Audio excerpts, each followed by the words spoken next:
ассалому алейкум бинандагони гиромӣ. Нашри барномаи иттилооти ахборо мустақиман аз телевизиони Тоҷикистон манзуратон мегардонем. 22 март дар идомаи воридшавии барқияҳои наврӯзӣ ба номи президенти ҷумҳурии Тоҷикистон пешвои миллат муҳтарам Эмомалӣ Раҳмон аз номи президенти ҷумҳурии Беларус Александр Лукашенко ва президенти ҷумҳурии Туркия Реҷеп Тайип Эрдоган барқияҳои шодбошӣ ворид гардид, ки дар онҳо аз ҷумла омадааст. муҳтарам Эмомалӣ Шарифович, шуморо бо фарорасии иди зебои Наврӯз, ки рамзи эҳёи табиат, оғози марҳилаи нави роҳи зиндагӣ ва боварӣ ба ояндаи беҳтар мебошад, сидқан табрик мегӯям. اطمینان دارم که مناسبت‌های خیرخواهانه‌ای که میان بلاروس و تاجیکستان تشکل یافتند مطابق با منفعت‌های مردمان دولت‌های ما با توسعه منبعدی رابطه‌های دوجانبه‌مان در همه ساحه‌ها مساعدت خواهند کرد. در این روزهای جشنی خاصه تمنیات این جانب را جهت صحتمندی تطبیق با موفقیت نقشه‌ها و صلح و نیکواحوالی به ساکنان کشورتان را لطفاً بپذیرید. الکساندر لوکاشنکو، پرزیدنت جمهوری بلاروس.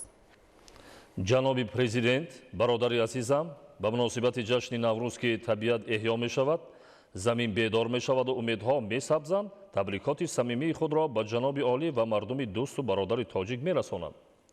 Наврӯз, ки анъанаи чандин асраи мову шумост, василаест барои ин ки имсол ҳам мо ба аҳамияти сулҳу бародарӣ ва ҳамбастагӣ ёдовар шавем. аз самими қалб таманно дорам ки Наврӯз аз давраи мужда хоҳад дод, ки умедҳо ба сулҳи ҷаҳон мешукуфанд ва муколама ба ҳамкориҳои байналмилалӣ ҷиҳатҳои нав пайдо мекунанд. орзуи самимии мо аз ин ҷашни Наврӯз он аст, ки пайвандҳои дӯстиву бародарии амиқи байни кишварҳоямон таҳким ёфта, ҳамкориҳои мо боз ҳам мустаҳкамтар гардад. дар ин рӯзи пурмазмун ба ҷаноби олӣ тансиятиву хушнудӣ ва ба мардуми дӯсту бародари тоҷик ояндаи пур аз сулҳу оромӣ ва шукуфоӣ таманно дорам. Раҷаб Тайип Эрдоган, президенти Туркия. воридшавии паём ва барқияҳои шодбошӣ ба унвони пешвои миллат идома доранд. غمخوار بخشرهای جامعه خصوصا بخشش گناه نفرانی که به محروم ساختن از آزادی محکوم شده بودند بازگویی سیاست انسان پرورانه و بشردوستانه سرور دولت محترم امامعلی رحمان بوده در بین جامعه هم‌آوازی عمیق پیدا نموده است. در ادامه اقدام‌های عالی انسان دوستانه سال 20 مارس سال روان فرمان پرزیدنت جمهوری تاجیکستان درباره بخشش جزای شخصانی که به محروم ساختن از آزادی محکوم شدند به تصویب رسید. 22 مارس در روز دوم تطبیق فرمان مذکور از مؤسسه‌های اصلاحی جمهوری باز 697 نفر از جمله 34 نفر زن 663 نفر مرد که از این 3 نفر نابالغ میباشند آزاد کرده شدند.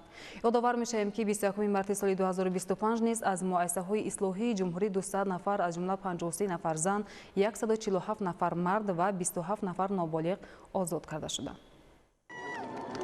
فرح و شادی، خوشحالی و شکرگزاری از استقلال دولتی و سیاست انسان دوستانه راهبری دولت، امید به آینده زندگی پرسعادت، آغوشگیری صمیمی همدیگری و اشک شادی.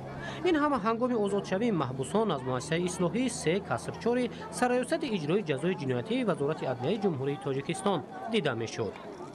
780 نفر آدمان برآمدن و همین خاطر ما بسیار خرسند هستیم. ما خواهان آن هستیم که دیگه این کار تکرار نکنند. جناب علی می‌نداریم هزار عمر تشکر زیاد هزار عمر. یک خطابی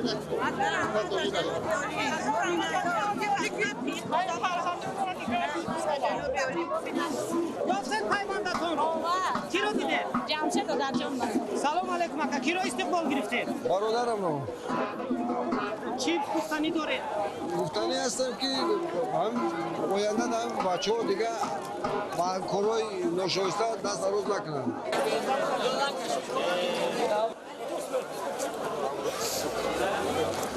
در اساس پرینسیپ‌های بشردوستی، غمخوری با اویله و کودکان و نورسان محکوم شدگان آزاد شدند که برای صادر نمودن جنایت‌های نچندان وزنین، درجه میانه و وزنین از آزادی محروم کرده شده در مؤسسه‌های اصلاحی ادای جزا می‌نمودند. در روزهای جشن ملی بخشیدن گناه نمونه روشن غمخوری و توجه نسبت به آینده هر فرد و در مجموع ملت سربلند و سعادتمند تاجیک میباشد.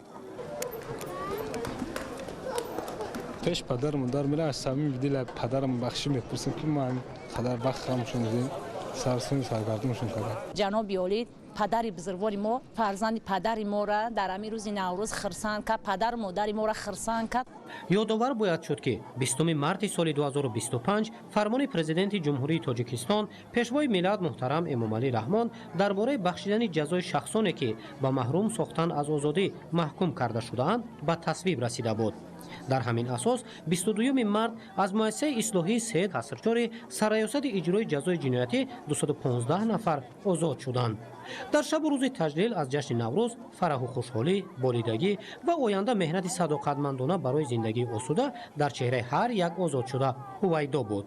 санаи озодшавии мо ба рӯзи иди наврӯз мутобиқ омад. моро боз душан ҳидоят мекунад ки он тасмиме ки ҷаноби олӣ гирифтанд ва моро барои озодӣ ноил гардониданд, мо ҳаётро аз сари нав, аз сархати нав оғоз мекунем ва барои давлату миллат ва халқи худ хизмат мекунем. аз номи худмон, аз номи ҳамаи маҳкумшудагоне ки ҳозир ба мо озодӣ муяссар гардидааст, раҳмату сипоси беҳад канор мегӯем ба муҳтарам ҷаноби олӣ, пешвои муаззами миллат эмомалӣ раҳмон ки нисбати мо маҳкумшудагон ғамхорӣ карданд. сипосгузорем ки ҳамин рӯзоро ба мо насиб гардиду ҳамин озод шудем. кӯшиш мекунем ки ба хатогиҳо роҳ натиҳем, аз пайи зиндагии озоду осоиштаи ҳалол бишавем.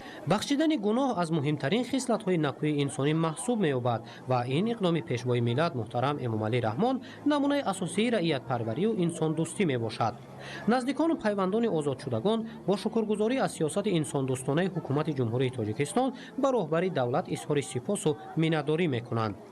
ин тадбири муҳим дар фасли шукуфтану рӯиданҳо ҳар як маҳкумшударо барои хулосаи дуруст баровардану дар муттаҳидӣ бо пайвандон бо риояи бечунучарои талаботи қонунгузорӣ зиндагӣ кардан водор намудааст. хушҳолем, хушбахтем, падарамон, модарамон, ҳама аҳли оиламон миннатдории худшо бепоёна ба ҷаноби олӣ мерасонанд. мо ҳамаи ҷавонора тавсия метем ки хато накунанд, ба раҳи рост бираванд. ҷаноби олӣ ки ёшишона ба назар гирифта имрӯз вора бахшид ва оянда дар раҳи рост бошанд. аввалш ба ҷаноби олӣ раҳмати калон барое ки дар ин наврӯзӣ, дар ин рӯзи хурсандӣ, соли нав ҳамаи модарора, падарора хурсанд кард, мана ин бачаҳоро озод кард ва ёро дар инҷа тарбия карданд. оянда бояд баъди инҷа биромадан ва ё бояд ин корҳоро такрор накунанд. фарзанди миллат шукрона карданаш дар кор ҷаноби олида ки ҳамин хел мо роҳбардо ки одила ҳаминҳоро ҳамаша ба инобат гирифта имрӯз ҳамаи халқи тоҷика хурсандида расон. тибқи фармони президенти ҷумҳурии тоҷикистон бахшида ба ҷашни байналмилалии наврӯз ва дар асоси принсипи инсондӯстӣ 897 нафар аз адои минбаъдаи ҷазо озод карда шуданд. татбиқ шудани фармон дар идомаи тадбирҳои ҳукумати кишвар ҷиҳати ҳимояи ҳуқуқу озодиҳои шаҳрвандон ва фароҳам овардани имконият барои бозгашт ба зиндагии хубу осуда, фараҳу умед ба беҳбудиро дар ниҳоди ҳар як шаҳрванд афзун гардонидааст. бисёр хурсанд ҳастем. мехоҳем тезтар ҳарчи ба пеши аҳли байти худмон бирем. аллакай мо ислоҳ шудагӣ ҳастем. зиндагӣ аз пештар аст хубтар мешавад. тасаввур кунед чӣ қадар хурсанд ҳастем ки мо ба пеши фарзанд мерем дар корҳои неки ҷамъият иштирок мекунем. мо хоҳем ки доимо озод бошем, бояд мутеъ қонун бошем, яъне қонунат ҳама вақт итоат кунем. дар асоси тадбирҳои инсондӯстона, ғамхорию таваҷҷӯҳи доимӣ нисбат ба оила, ҷавонон ва фарзандон бори дигар ба ин нафарон барои бозгашт ба зиндагии хуб, меҳнати садоқатмандона, риояи талаботи қонунгузорӣ ва осуда зистан имконият дода шуд. бо дарки муҳимияти ин масъала дар доираи чаҳорчӯбаи талаботи қонунгузорӣ фаъолият кардану зиндагии пурфараҳ доштан бояд ҳадафи минбаъдаи ҳар як озодшуда қарор гирад. зеро бахшидани гуноҳ беҳтарин имконият барои дар давлати соҳибистиқлол осуда зистан аст. дар рӯзи дуюми амалишави фармони президенти ҷумҳурии тоҷикистон дар бораи бахшиши ҷазои шахсоне ки ба маҳрум сохтан аз озодӣ маҳкум шуданд аз муассисаҳои ислоҳии ҷумҳурӣ боз 697 нафар аз ҷумла 34 нафар зан, 663 нафар мард ки аз ин 3 нафар ноболиғ мебошанд озод карда шуданд. дар ин рӯз танҳо аз муассисаи ислоҳии 3 каср 6 низоми умумии ноҳияи Ёвон 181 нафари дигар ба озодӣ баромаданд ва бо падару модар, бародару хоҳар ва зану фарзандони худ пайвастанд. собиқ маҳбусҳо ва наздикону пайвандони онҳо аз амалишавии ин ташаббуси раъиятпарварона ба президенти ҷумҳурии тоҷикистон муҳтарам эмомалӣ раҳмон миннатдорӣ бепоён изҳор намуданд.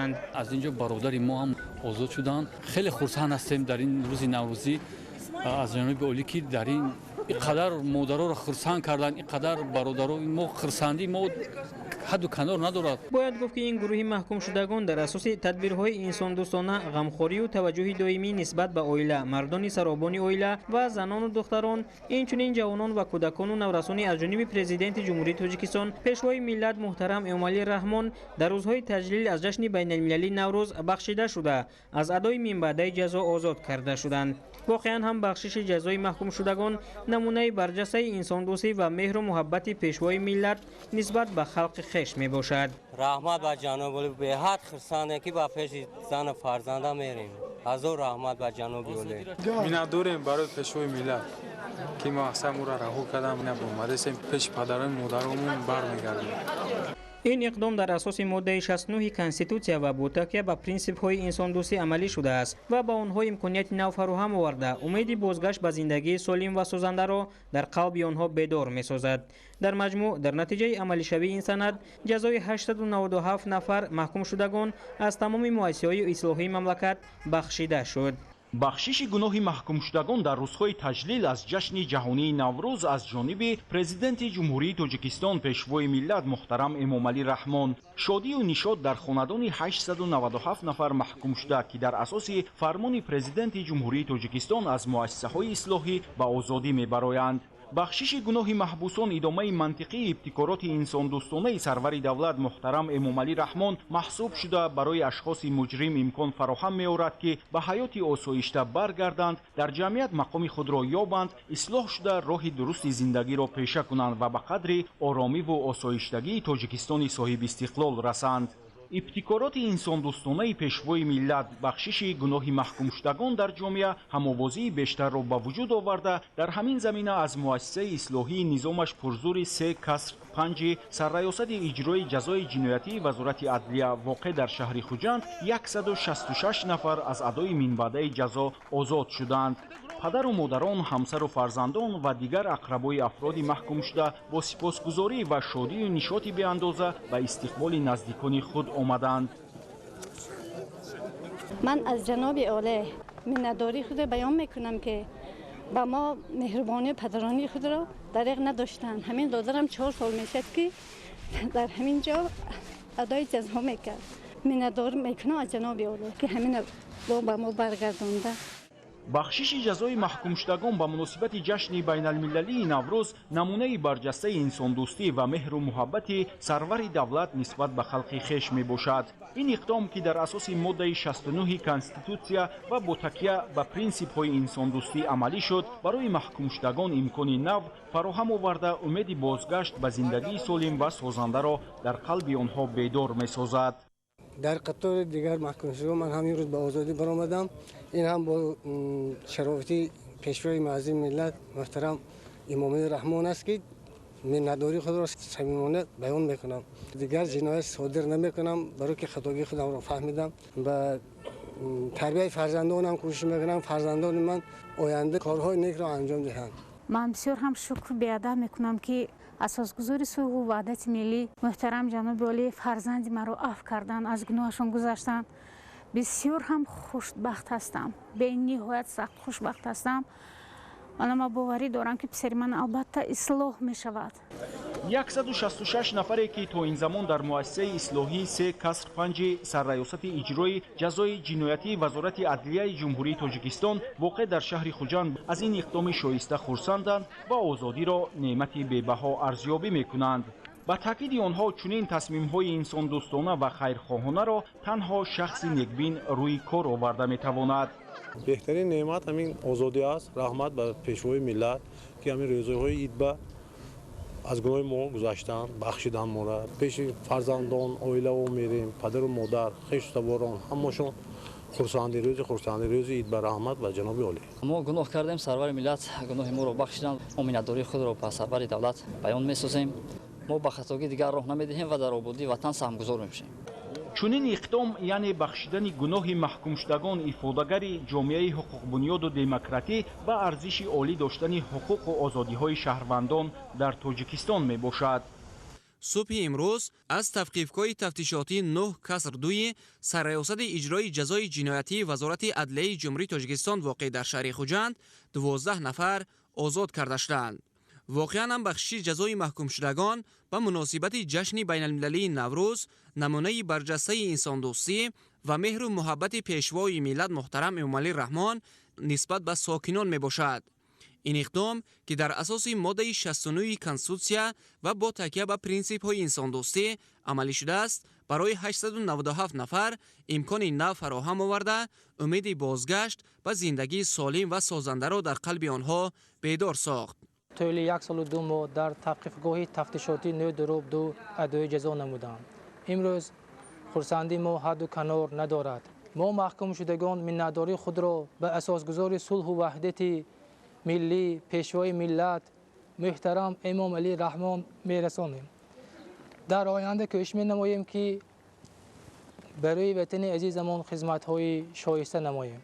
در نزد توقیفگاه تفتیشاتی 9 کسر 2 سرریاست اجرای جزای جنایتی وزارت عدلیه جمهوری تاجیکستان واقع در شهر خوجند محکوم شدگانی که به آزادی برآمدند از جانب پیوندانشان استقبال کرده شدند. مورد ذکر است که پیشوای ملت با درک عمیق مسئولیت و احساس بلند انسانی پیوسته برای تامین عدالت، حمایت حقوق‌های انسان و فراهم آوردن شرایط مساعد برای زندگی شایسته هر شهروند اقدام‌های نیک را عملی می‌سازند. به نهایت خرسند هستیم که در این روز عید نوروز گناه چند نفر عفو کرده شد. دادرم به آزادی برآمد. رحمت به پیشوای ملت به همین قدر دستگیری امروز حقیقتا نوروز ما نوروز شد. امروز به نهایت خرسند هستم که به عید نوروز فرزند عزیز من به آزادی برآمد. منتداری خودم را به پیشوای ملت محترم امامعلی رحمان میرسانم که فرزند عزیزم را عفو نمودم. من میخواهم که فرزند من به خلق وطن خودم حصه خودش را گذارد و من هیجان آور شده است که فرزند عزیزم را دیده سادم به خانه بر میگردانم.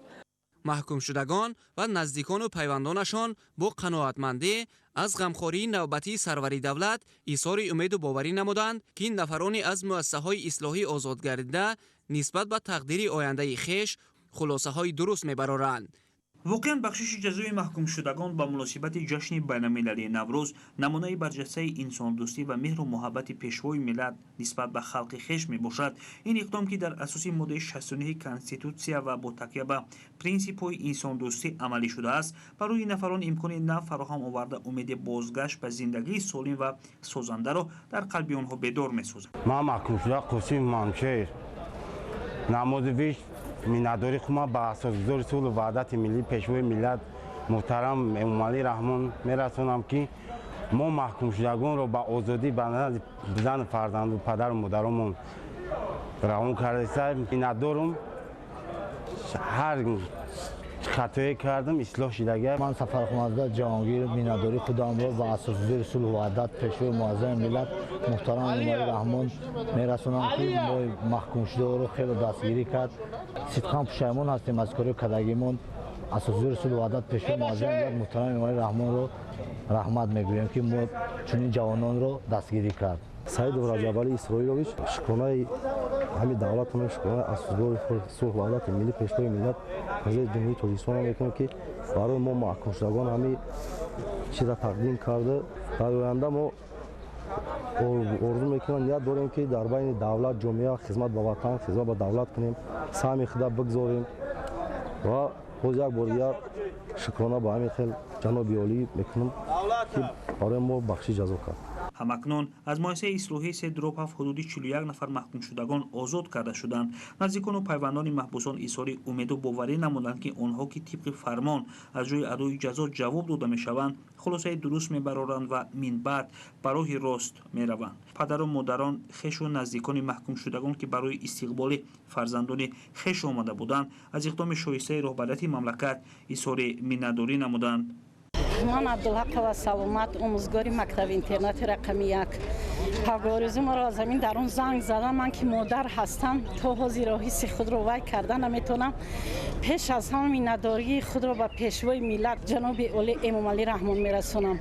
تشکر زیاد که در همین عید نوروز در ماه شریف بزرگ آه دلی مادران را شنید و ما صد بار مینداریم از پیشوای ملت خود. میندارگی خود را شخصا از نام خودم از نام تمام مادران روی دنیا به پیشوای ملت میرسونم که ما مادران را به نصیب نکرد و در این عید بزرگ خرسند کرد. یک جهان سپاسگزارم. باید تاکید نمود که چنین اقدام افادهگر جامعه حقوق بنیاد و دموکراسی و ارزش عالی داشتن حقوق و آزادی‌های شهروندان در مملکت میباشد.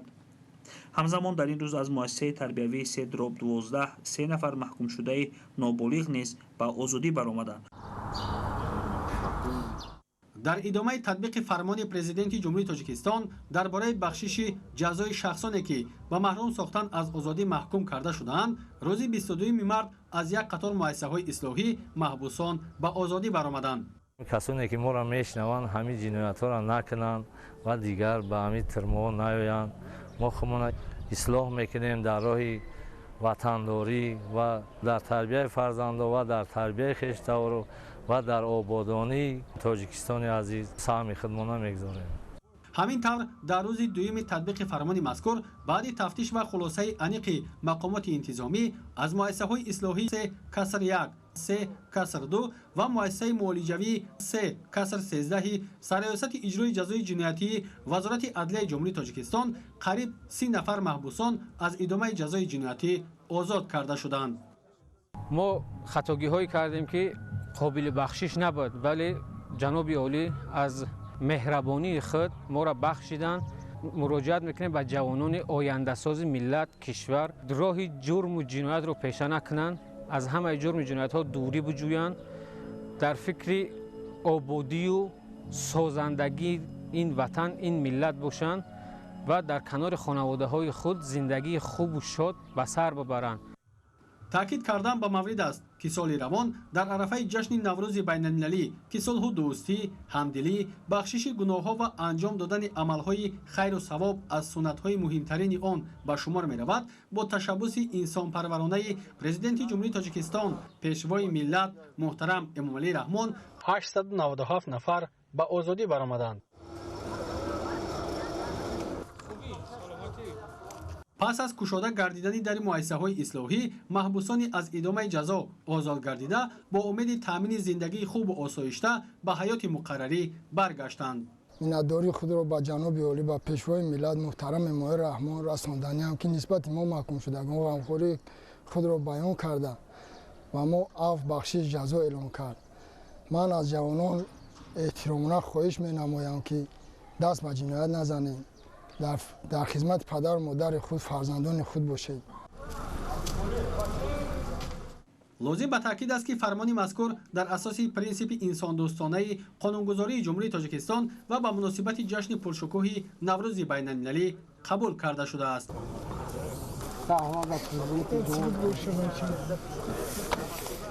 از آن خرسندیم که برادر ما در برابر 897 نفری بخشوده شدند داخل شده بوده است. خرسندیم و در این بهار نوروز عجم این بهترین تحفه به اهل و عائله و به خویش و تبار ما به حساب می‌رود.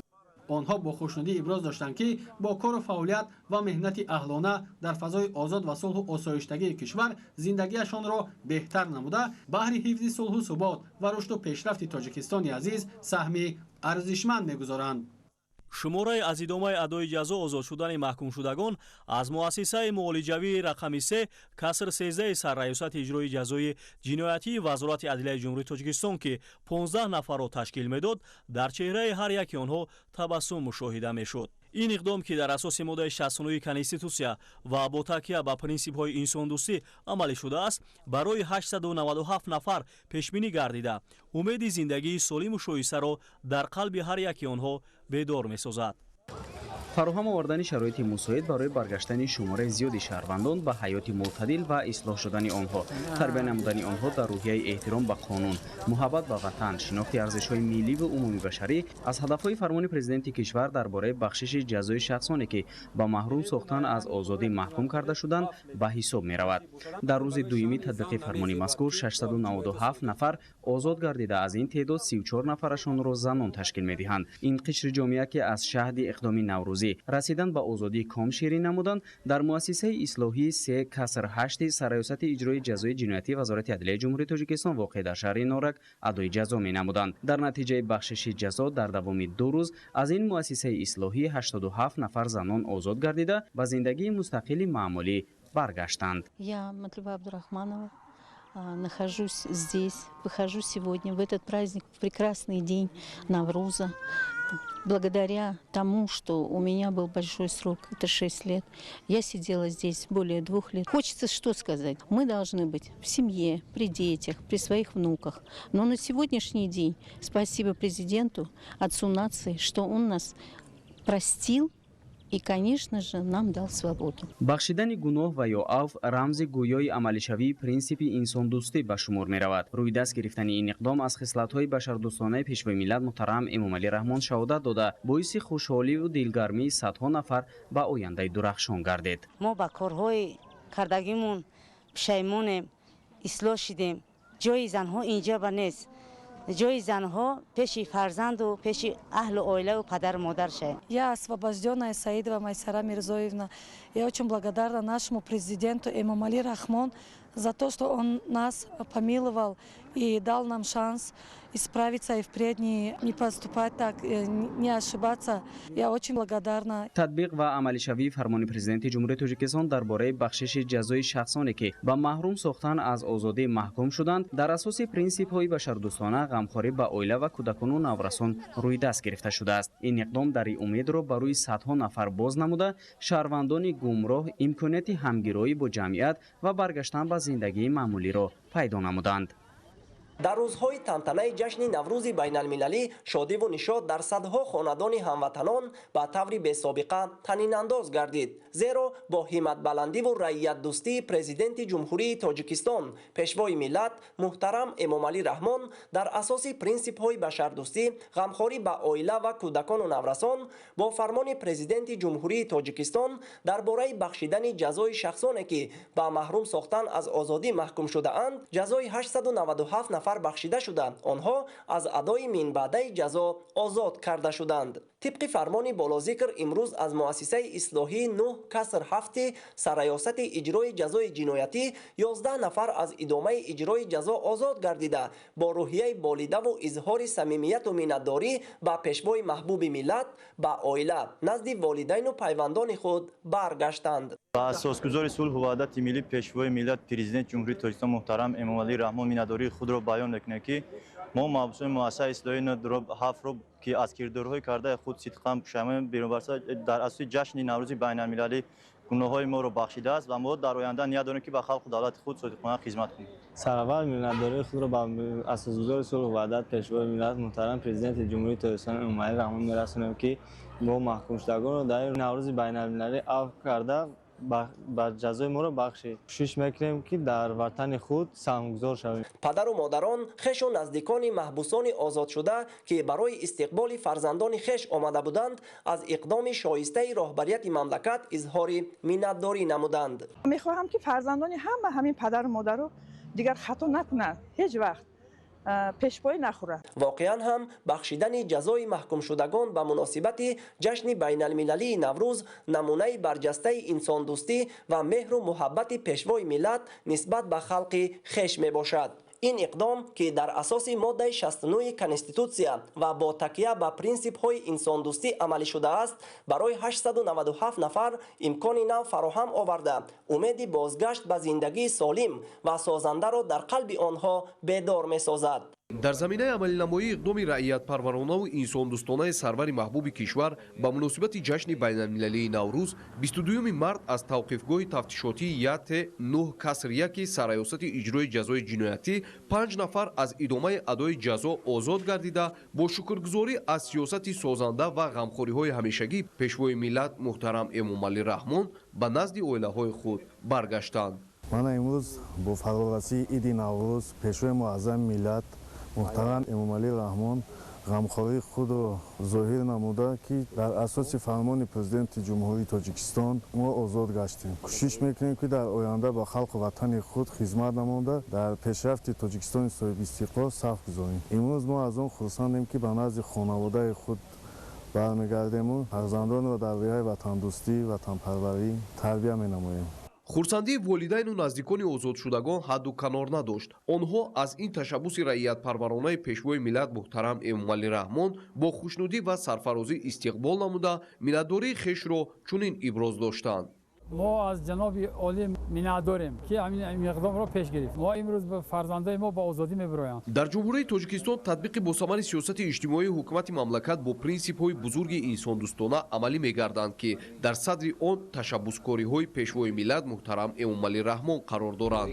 лозим ба таъкид аст, ки бо принсипҳои волои инсонгароӣ дар мамлакат дар арафаи ҷашну идҳои милливу давлатӣ чунин тадбири нек амалӣ мегардад. ғамхорӣ ба қишрҳои ҷомеа, хусусан бахшиши гуноҳи нафароне, ки ба маҳрум сохтан аз озодӣ маҳкум шуда буданд, бозгӯи сиёсати инсонпарваронаву башардӯстонаи сарвари давлат муҳтарам Эмомалӣ Раҳмон ва аз оинҳои накӯҳи гузаштагони сарфарози мо тоҷикон мебошад, ки дар замони соҳибистиқлолӣ низ дар байни ҷомеа ҳамовозии амиқ пайдо кардааст. идомаи ахбор. ҳавопаймои Ан-28 дар ҳайати 17 мусофир аввалин парвози худро аз шаҳри Душанбе ба ноҳияи Ховалинг анҷом дод. дар доираи дастгириҳои пайвастаи ҳукумати мамлакат хизматрасониҳо ба мусофирон рӯз то рӯз беҳтар мегардад. тафсилоти бештар дар гузориши Мансури Ҷалол. имрӯз аз фурудгоҳи байналмилалии Душанбе ба самти ноҳияи Ховалинг баъд аз танаффуси тӯлонӣ нахустин парвози ҳавопаймоӣ дар хатсайри Душанбе Ховалинг Душанбе аз ҷониби ширкати ҳавопаймоии Тоҷик Эйр фаъол гардид. ҳавопаймоии Ан-28 дар ҳайати 17 мусофир аввалин парвози худро аз шаҳри Душанбе ба ноҳияи Ховалинг анҷом дод. акнун ҳар ҳафта рӯзи шанбе сокинон ва сайёҳони дохиливу хориҷӣ имкон доранд, ки аз хизматрасонии ширкати ҳавопаймоии Тоҷик Эйр самаранок истифода бурда вақти худро сарфа намоянд. давомнокии парвози хатсайри Душанбе Ховалинг 24 дақиқаро ташкил дод. баъди танаффуси тӯлонӣ ҳавопаймои ширкати миллии ҳавонаварди мамлакат Тоҷик Эйр дар фурудгоҳи ноҳияи Ховалинг фуруд омад.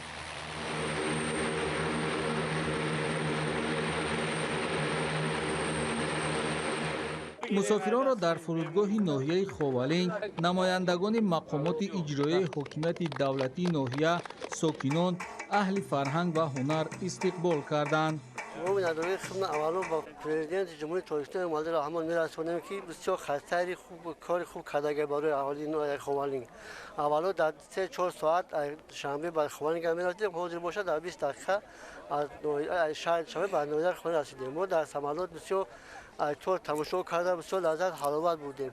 боз ҳам раҳмати калон мегӯем ба ҳама чашкандаи ҳамин кор. барқарор гардидани парвозҳо ва дар ин замина таъмини хизматрасонии босифат ба сокинон дар меҳвари сиёсати ҳукумати кишвар хоса президенти ҷумҳурии Тоҷикистон пешвои миллат муҳтарам Эмомалӣ Раҳмон қарор дошта дар ин самт аз ҷониби ширкати ҳавопаймоии миллӣ пайваста тадбирҳои зарурӣ амалӣ карда мешавад. баъд аз 30 соли танаффус дар парвозҳо мо боз ба фурудгоҳи Ховалинг парвоз анҷом додем. чӣ қадар фурудгоҳ тайёр шаванд барои қабули ҳавопаймо, мо омодаем парвоз кунем. ноҳияҳо ки фурудгоҳ доранд ва ин фурудгоҳ ба қонунот мувофиқат мекунанд, мо тайёрем парвозро анҷом диҳем. ноҳияи Ховалинг яке аз мавзеъҳои зебои мамлакат ба ҳисоб рафта, ташкили ин хатсайри ҳавоӣ имкон медиҳад, ки сафи сайёҳони дохилӣ ва хориҷӣ ба ин мавзеъ зиёд шавад. шодиву хурсандии мардуми осоишаи ноҳияро аз ин амали неки муҳтарам пешвои муаззами миллат ҳадду канор надорад. ва мо боварии комил дорем ки хатсайри навбатии ҳавопаймо ба ноҳияи ховалинг баҳри рушди ноҳия баҳри пешрафти маҳбубамон баҳри беҳтар гардидани вазъи иқтисодии мардуми осоиштаи ноҳия бисёр ҳам як таконе мебахшад ва мо мардуми осоиштаи ноҳияи ховалинг аз ин иқдоми пешгирифтаи ҳукумати кишварамон боз ҳам сипосгузорӣ баён менамоем.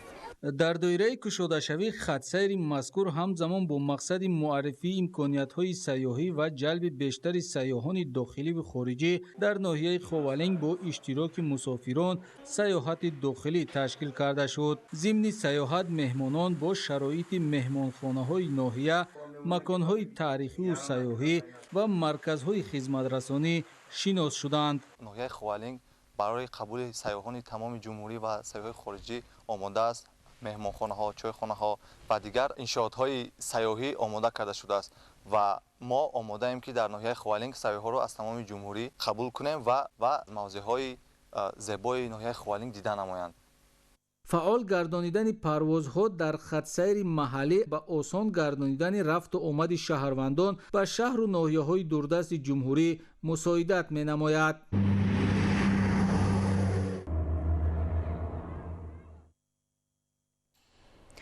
эътироф ва таҷлили ҷашни аҷдодии наврӯзи хуҷаста аз ҷониби ҷомеаи ҷаҳонӣ шаҳодати бебаҳси эътирофи таъриху тамаддуни пурғановат, фарҳанг, расму оин ва анъанаҳои ибратомӯзи гузаштагон буда. таҷлили пуршагоҳи он дар саросари ҷаҳон нишони эҳтиром ба суннатҳои деринаи мардуми ориёи табор аст. наврӯз дорои унсурҳои хос мебошад ва он ифодакунандаи бедоршавии табиат, покии рӯҳу равон, истиқболи рӯзи наву кору пайкори накӯ аст. зафар қаюмзода ин мавзӯъро пайгирӣ намудааст. наврӯз чун рамзи бедории табиат ва иртиботи тамаддунҳо дорои расму оинҳои зиёде буда то ба имрӯз дар миёни мардум роиҷ аст. наврӯз пайвандгари наслҳо, мунодии сулҳу осоиш ва дӯстиву рафоқат миёни халқҳои ҷаҳон буда. дар арафаи ҷашнгирии он мардуми шарифи тоҷикистон бо дилгармӣ ва меҳру садоқати беканор якдигарро ба ин рӯзи муборак шодбош мегӯянд. дар ин ҷашн аз дил берун кардани кинаҳо ва бахшидани якдигар, ҳар гуна хӯришҳои баҳорӣ омода кардан ва ба оилаҳои камбизоату мустамандон дароз намудан яке аз оинҳои хоси наврӯз ба шумор меравад. аз соли 2010 наврӯзи хуҷастапай бо пешниҳоди президенти ҷумҳурии тоҷикистон, пешвои миллат муҳтарам Эмомалӣ Раҳмон ва пуштибонии як қатор кишварҳои ҷаҳон аз ҷониби Маҷмӯаи умумии Созмони Милали Муттаҳид наврӯз чун ҷашни байналмилалӣ эътироф гардид ки имрӯз дар саросари ҷаҳон бо шукӯҳу шаҳомати хоса ҷашн гирифта мешавад. ба сифати ҷашни ҷаҳонӣ пазируфта шудани наврӯзи хуҷастаро метавон чун яке аз дастовардҳои муҳими даврони соҳибистиқлолии Тоҷикистон маънӣ дод кард. наврӯз чун нишонаи пайванди азалии инсон бо табиат ҳангоми эътидоли рӯзу шаб ва иваз шудани сол фаро мерасад ва бо қудуми он давраи ҷадиди ҳаёти махлуқот оғоз мешавад. ин давраест ки замин ба меҳвари хуршед баромада рӯзу шаб баробар мешавад ва кулли инсону мавҷудотро рӯҳу равони тоза бахшида ба ояндаи нек, рӯзгори обод ва пешрафту созандагӣ ҳидоят менамояд. наврӯз чун рамзи устувори тамаддунҳо ҳамеша муҳофизатгари миллат, забон, расму оин ва фарҳангу таърих мебошад. боиси ифтихор аст ки дар даврони соҳибистиқлолии ватан наврӯз дар тобиши тоза эҳё ва чун арзиши гаронмояи башарият соҳиб мақом гардид. наврӯзро дар тӯли асрҳои зиёд миллатҳои гуногун бо самимият ва меҳру муҳаббати хоса ҷашн мегиранд ки ин аз арзиши умумии башарӣ ва асолати тамаддунсозии он башорат медиҳад. наврӯз чун як омили таҳкими ҳуввияти миллӣ ва пайвандгари халқу қавмҳои гуногуни ҷаҳон ба шумор меравад. аз ин ҷост ки мардуми шарафманди кишвар бо такя ба хиради азалӣ, асолати созандагӣ ва ҳуввияти бунёдкорона баҳри шукуфоии ватани азизамон сӯи ояндаи нек қадамҳои устувор мегузорад. тоҷикон дар ҳар нуқтаи ҷаҳон бо ифтихормандиву сарфарозӣ аз ватани муқаддас тоҷикистони соҳибистиқлолу озод ва бо ҳисси баланди миллӣ ҷашну оинҳо ва арзишҳои фарҳангии худро пос медоранд ва ҳифзу таҳким мебахшад. дар идомаи тантанаҳои федератсияи Русия ва давлати Кувайт ҷашни наврӯзи байналмилалӣ бо шукӯҳу шаҳомати хос таҷлил гардид. ҳамкорони мо гузориш медиҳанд. соли 15-ум аст ки наврӯз ҷашни қадимаи миллати тоҷик ва мардумони ҳавзаи тамаддуни он дар миқёси ҷаҳон бо риояи суннату оинҳояш таҷлил мегардад. ҳамватанони мо ки дар кишварҳои хориҷ кору фаъолият доранд бо ифтихори баланди ватандорӣ соли нави аҷдодӣ наврӯзи байналмилалиро истиқбол намуданд. сафорати ҷумҳурии тоҷикистон дар федератсияи русия ба муносибати фарорасии ҷашни байналмилалии наврӯз дар шаҳри москва чорабинии тантанавӣ баргузор намуд. дар аснои чорабинии тантанавӣ ба меҳмонон рамзу суннат ва оинҳои хоси ҷашни наврӯз суманак ва 7 сину 7 шин муаррифӣ гардид. имрӯз мо бо ташаббуси маркази фарҳангӣ бо ташаббуси сафорат ва шӯрои ҷамъиятӣ иди бузурги миллати тоҷикро дар яке аз коғҳои зеботарини Москав ҷашн мегирем. дар ин ҷо маркази фарҳангии тоҷикон намоиши беҳтаринеро ба намоиш гузоштааст ки дар он тамоми анъанаҳои неки ниёгони мо аз тарафи ҳозирин хушпазируфта шуданд. дар чорабинӣ сӯзаниҳо, либосҳои миллӣ, асбобҳои мусиқии маҳсули дастони пуреъҷози ҳунармандон ва дигар намунаи маҳсулоти тарғибкунандаи ҳунарҳои мардуми Тоҷикистон намоиш дода шуда, ҳамзамон наворҳои муаррифкунандаи Тоҷикистон пешниҳод гардид. дар идома сафири Тоҷикистон дар Русия ҳозиринро ба Наврӯзи байналмилалӣ табрик намуда иброз доштанд ки Наврӯз яке аз ҷашнҳои қадима ба ҳисоб рафта таърихи беш аз 6000 сола дорад. аз фарҳанги ғании ориёӣ манша мегирад ва сарчашмаи хурсандиву хушбинӣ ва шодмониву умед мебошад.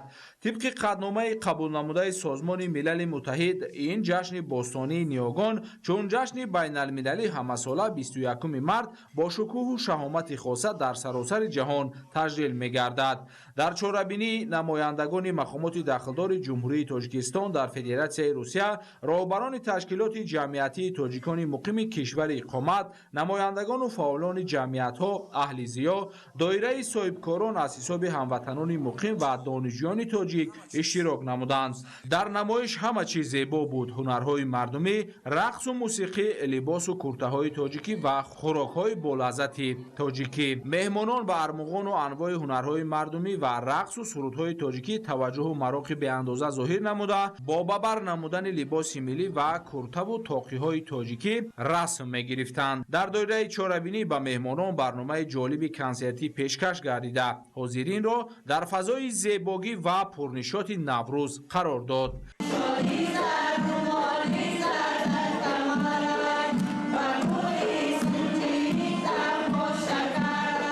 дар шаҳри Пензаи Федератсияи Русия фестивали намоиши анъана ва таомҳои хоси ҷашни Наврӯз баргузор гардид. дар заминаи роҳандозии фестивал донишҷӯён аз Тоҷикистон ва дигар кишварҳои Осиёи Марказӣ таомҳои миллӣ, либос ва анъанаҳои худро муаррифӣ намуданд. иштирокдорони чорабинӣ якдигарро бо ҷашни Наврӯз ҷашни гармӣ, сарсабзӣ, хуррамӣ ва ҳамбастагиву муттаҳидӣ табрик менамуданд. мо тоҷикони шаҳри Пенза бо ифтихори баланди миллӣ ва шукргузорӣ аз соҳиби истиқлолӣ аз ватани худ соли нави аҷдодӣ Наврӯзи байналмилалиро бо шукӯҳу шаҳомат хоса таҷлил намудем. Наврӯз яке аз ҷашнҳои инсонмеҳвару қадима ба ҳисоб рафта таърихи беш аз 6000 сола дорад. аз фарҳанги ғании ориёӣ манша мегирад ва сарчашмаи хурсандӣ, хушгӯӣ ва шодкомии умед мебошад. чорабиниҳои ба ифтихори ҷашни байналмилалии Наврӯз дар минтақаҳои дигари Федератсияи Русия идома ёфта, ба ин восита дигар халқияту миллатҳо бо расму оини миллии мардуми тоҷик шинос мешаванд. дар чорабинии Наврӯзи тоҷикони Пенза меҳмонони зиёд ва намояндагони халқиятҳои гуногун иштирок доштанд. ба ҳозирин аз ҷониби донишҷӯёни тоҷик барномаи фарҳангӣ, рақсу суруд, дастархони ҷашнӣ, нону кулчаҳои болаззати тоҷикӣ ва оши палов пешниҳод гардид. роҳандозии чорабинӣ сатҳи баланд ба ифтихори ҷашни Наврӯз аз ҷониби тоҷикон ҷиҳати муаррифии суннату оинҳои наврӯзӣ мусоидат менамояд. ҷашни байналмилалии Наврӯзи фархундаю бостонӣ ки ифодагари ормонҳои миллии мардуми тоҷик мебошад, ибтидояш решапайванди ҳазорсолаҳост. шукӯҳ шаҳоматаш зарраи коста нагардида то ба имрӯз пойдору устувор аст. ҷашни бузурги миллии моро ҷаҳониён пазируфтанд ва он аз ҷашнвораҳои маҳбуби ҷаҳонӣ гардид. ҷаҳонишавии Наврӯзи миллии тоҷикон эътирофи ҷаҳонии дастовардҳои миллати соҳибтариху соҳибтамаддуни тоҷик буда, рамзи худшиносиву ифтихори миллӣ, ваҳдату ҳамдилӣ, пайванди наслҳо ва эҳёи табиат мебошад. Зафар Хаймзода, Хуршеди Сайдаҳмад, Ҳабибуллои Хушбахт, Федератсияи Русия барои барномаи иттилоотии ахбор. дар сафорати ҷумҳурии тоҷикистон дар давлати кувайт ҷашни наврӯзи байналмилалӣ тибқи расму оини аҷдодии мардуми тоҷик дар сатҳи баланд баргузор карда шуд. дар чорабинии мазкур зиёда аз 115 сафиру роҳбарони созмонҳои байналмилалии муқим, намояндагони вазорату идораҳои соҳавӣ, ширкатҳои сайёҳӣ, фаъолони шабакаҳои иҷтимоӣ, тоҷикони бурунмарзӣ, донишҷӯён ва доираи васеъи хабарнигорон иштирок доштанд. атроф ва саҳни сафорат бо шиёру овезаҳои идона, гӯстурдани дастархони наврӯзӣ, ҳафтсину ҳафтшин, сабзаи баҳорӣ, меваҳои тару тозаи ватанӣ, хушкмева, нону кулча, анвои гуногуни таомҳои миллӣ оро дода шуданд. баҳри муаррифии шоистаи дастовардҳои фарҳангию сайёҳии кишвар ва бо мақсади ҷалби бештари сайёҳони хориҷӣ гӯшаи махсус тартиб дода шуда, дар он маводҳои гардишгарӣ аз қабили китобчаҳои роҳнамо, харитаи мавзеъҳои диданию таърихӣ, армуғонҳо ва ашёҳои намунаи фарҳанги миллӣ ба меҳмонон тақдим гардид. таъкид гардид ки аз ҷониби Созмони Милали Муттаҳид ба ҳайси ҷашни ҷаҳонӣ пазируфта шудани Наврӯз далели он аст, ки ҷомеаи ҷаҳонӣ ба ин оини воқеан ва моҳиятан фарҳангиву инсонпарварона эҳтиром дорад ва онро чун воситаи сулҳу субот, покиву садоқат ва зебоиву бедории табиат эътироф менамояд. дар саҳнаи наврӯзӣ мусиқиҳои идона ба ин ҷашни бошукӯҳ зебу тараннуми хоса зам кард. кӯдакон шеъру сурудҳои наврӯзӣ сароида ба таҷлили ин ҷашни аҷдодӣ шукӯҳу шаомати хос бахшиданд. ҳамчунин ба меҳмонон филму наворҳои кӯтоҳ оид ба таъриху тамаддун ва дастовардҳои миллӣ ба намоиш гузошта шуд. ҳамзамон барномаи наврӯзии ҷумҳурии тоҷикистон дар шабакаҳои телевизиони давлати кувайт ба таври васеъ нишон дода шуданд, ки боиси ифтихори мо мебошад.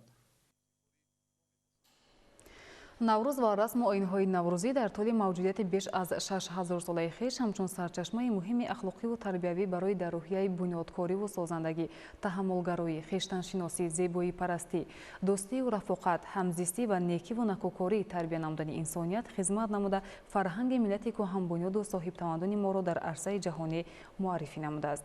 тантанаҳои ҷашни наврӯзи байналмилалӣ дар шаҳру ноҳияҳои мамлакат дар сатҳи баланд баргузор гардида истодааст.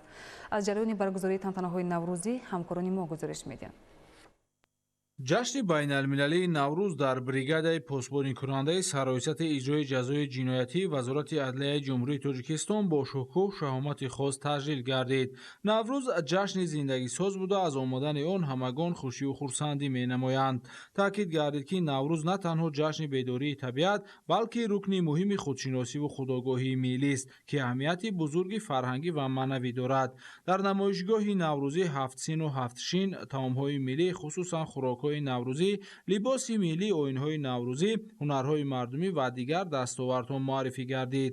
оинҳои наврӯзӣ сарчашмаи бузурги ахлоқию тарбиявӣ мебошанд ва аҳли башарро ба таҳаммулгароӣ, бунёдкориву созандагӣ, офаридани зебоӣ ва зебоипарастӣ ҳидоят менамояд. дар айёми наврӯз ва фасли баҳор пӯшидани либосҳои миллии идона, тозаву озода намудани хонаву кошона, кӯчаву хиёбон, боғу гулгашт ва маҳалли зист аз оинҳои зебоипарастӣ ниёгун манша мегирад. ҳозирин якдигарро ба муносибати ҷашни эҳёи табиат, оғози ниятҳои баҳорӣ ва нақшаву тадбирҳои тоза табрик мегуфтанд. наврӯз чун ҷашни муттаҳидсозандаи миллатҳо ва пайвандгари наслҳо дар ҳаёти иҷтимоию фарҳангии мардумон нақши муҳим дорад. зикр шуд, ки наврӯз чун маҳбубтарин, қадимтарин ва зеботарин ҷашни мардумӣ дар домони табиати зебои кӯҳандиёри мо зуҳур карда, дар сарнавишти миллат ва тамоми меросбарони он бо ибтикороти созандаи пешвои миллат, президенти ҷумҳурии Тоҷикистон муҳтарам Эмомалӣ Раҳмон мақоми байналмилалӣ гирифта ба асолату воқеияти таърихии худ баргашт ва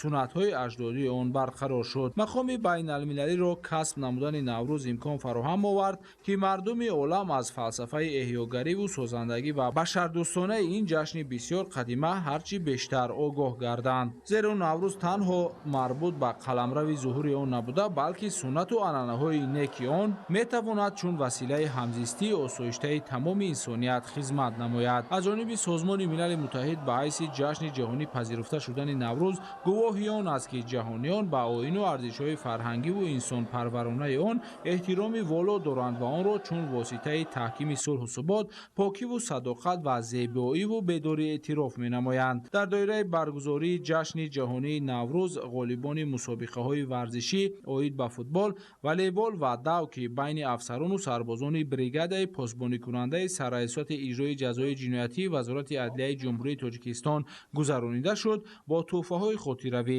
қадрдонӣ шуданд. чорабинии наврӯзиро барномаи фарҳангӣ фароғатӣ иборат аз сурудҳои тараннумгари баҳор, наврӯз ва сулҳу дӯстӣ идома бахшид. дар баробари дигар шуъбаҳои академияи идоракунии давлатӣ назди президенти ҷумҳурии Тоҷикистон, шуъбаи тайёркунии касбии хизматчиёни давлатии магистратураи Мактаби давлатдории Эмомалӣ Раҳмон, ки дар он магистрантони хизматчиёни давлатӣ аз мақомотҳои марказӣ ва маҳаллӣ дар ин ҷо таҳсил менамоянд, бо тантана ин ҷашнро истиқбол гирифтанд.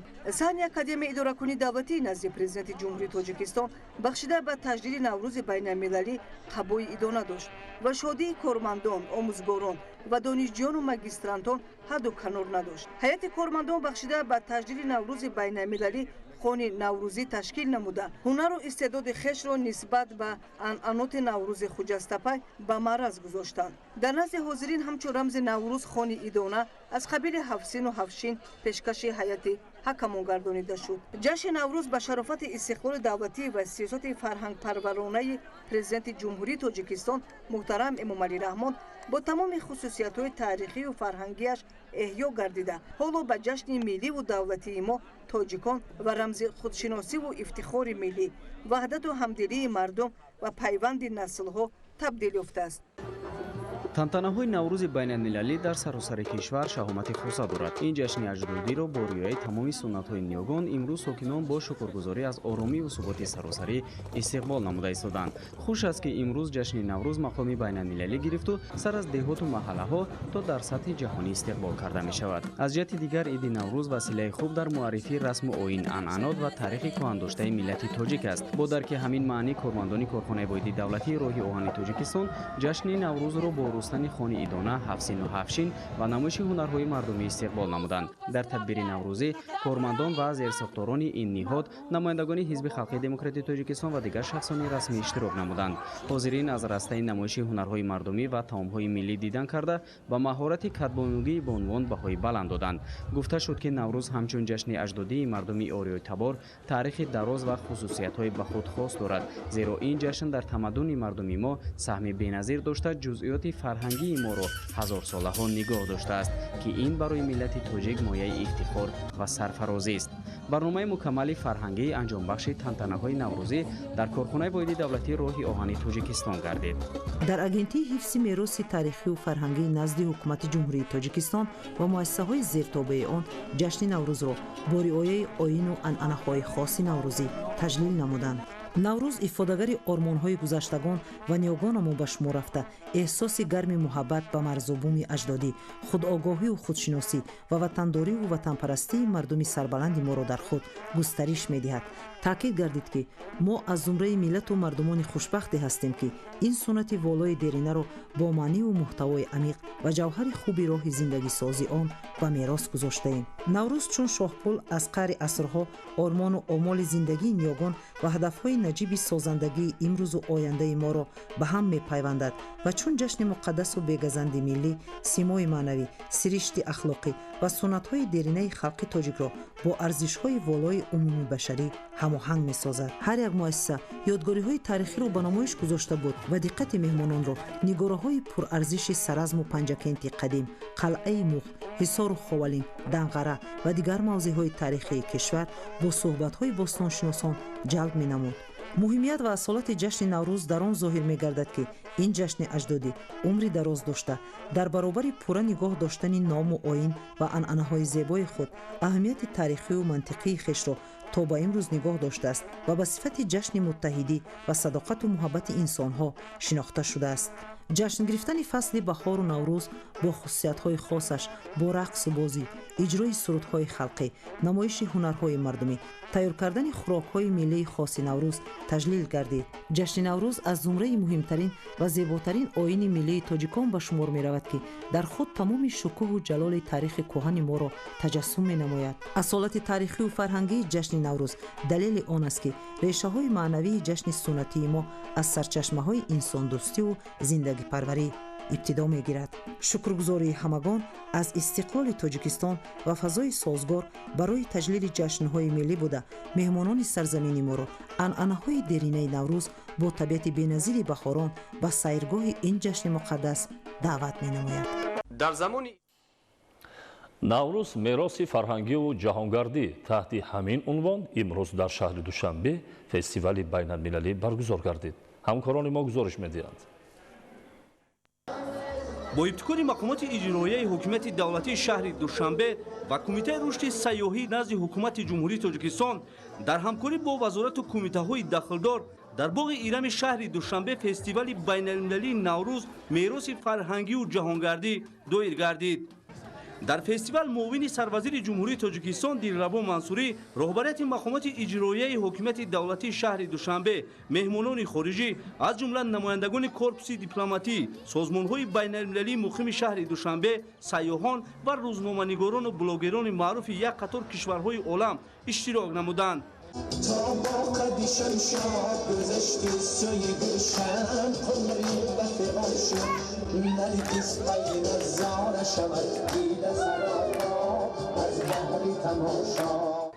фестивал соли ҳафтум аст ки бо дастгирии ҳукумати мамлакат ба муносибати ҷашни наврӯзи байналмилалӣ гузаронида шуда.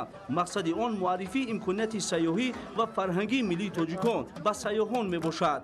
дар доираи фестивал ҳунарҳои мардумӣ, оинҳои наврӯзӣ, бозиҳои миллии варзишӣ, асбобҳои миллии мусиқӣ, таомҳои миллии мардуми тоҷик, либосҳои миллӣ ва имкониятҳои соҳаи сайёҳии ҷумҳурии тоҷикистон ба намоиш гузошта шуд. Здравствуйте, меня зовут Елена Смирнова. Я приехала из Санкт-Петербурга на фабрику «Ширин» для обмена опытом. Навруз – прекрасный весенний праздник. Праздник возрождения, обновления природы, обновления всех планов, надежд, который создает настроение и желание творить что-то новое. Меня зовут Лола. Я приехала с Узбекистана, но родом я из Таджикистана, из Душанбе. Я стараюсь каждый Навруз быть на родине. Стараюсь. В этом году у меня получилось. Я очень счастлива, правда, очень счастлива. У нас в Узбекистане тоже Навруз празднуется, но не так широко, как здесь, как я поняла. Поэтому стараюсь не нарушать традиции. гӯшаи алоҳидаи фестивали байналмилалии наврӯз мероси фарҳангию ҷаҳонгардӣ ба намоиши пиряхҳои тоҷикистон бахшида шудааст, зеро 21 марти соли равон дар асоси ташаббуси глобалии тоҷикистон ва қадномаи маҷмӯаи умумии созмони милали муттаҳид дар саросари ҷаҳон маротибаи нахустин рӯзи байналмилалии ҳифзи пиряхҳо таҷлил карда шуд. зимни бозӣ таъкид гардид ки ҳифзи пиряхҳо ва пешгирӣ аз обшавӣ бо суръати онҳо ҳамкории дастаҷамъонаи давлатҳо ва созмонҳои байналмилалиро тақозо менамояд. рақсу бозӣ, иҷрои сурудҳои халқӣ, намоиши ҳунарҳои мардумӣ, омода кардани таомҳои миллӣ хоси ҷашни наврӯз, густурдани дастархуни идонаи ҳафтсину ҳафтшин, ташкилу баргузор намудани бозию мусобиқаҳои гуногуни варзишӣ ва дигар унсурҳои хоси наврӯз дар ин фестивал мақоми меҳварӣ дошт ки ба ҳозирин хоса сайёҳони хориҷӣ хеле писанд омад. شمیم محمد نژاد هستم. از ایران اومدم. پدرم از آمریکا اومده که ما توی تاجیکستان همدیگر ببینیم. به خاطر جشن نوروز با شکوهی که توی کشور تاجیکستان اجرا میشه گفتیم که خوب که این کشور رو انتخاب کنیم برای دیدن هم. خیلی زیبای، دنیای رنگ و رنگی داره به خاطر لباس‌های محلی که اینجا میپوشن، تنوع لباس‌ها و غذاهای متنوعشون. خیلی خوشحالیم که اینجا تو تاجیکستان هستیم و جشن نوروز رو اینجا کنار هم جشن میگیریم. Привет, меня зовут Том, я из Нидерландов. В социальных сетях я известен как Travel Tom Tom, и у меня более 2 миллионов подписчиков. Сейчас я путешествую по Таджикистану, чтобы показать миру, какая это удивительная страна. Я безумно рад быть приглашенным на празднование Навруза. Это невероятная возможность увидеть культуру Таджикистана изнутри. Мне здесь очень нравится. Привет, я Джесс. Я блогер, путешественница, веду страницы в Инстаграм и ТикТок.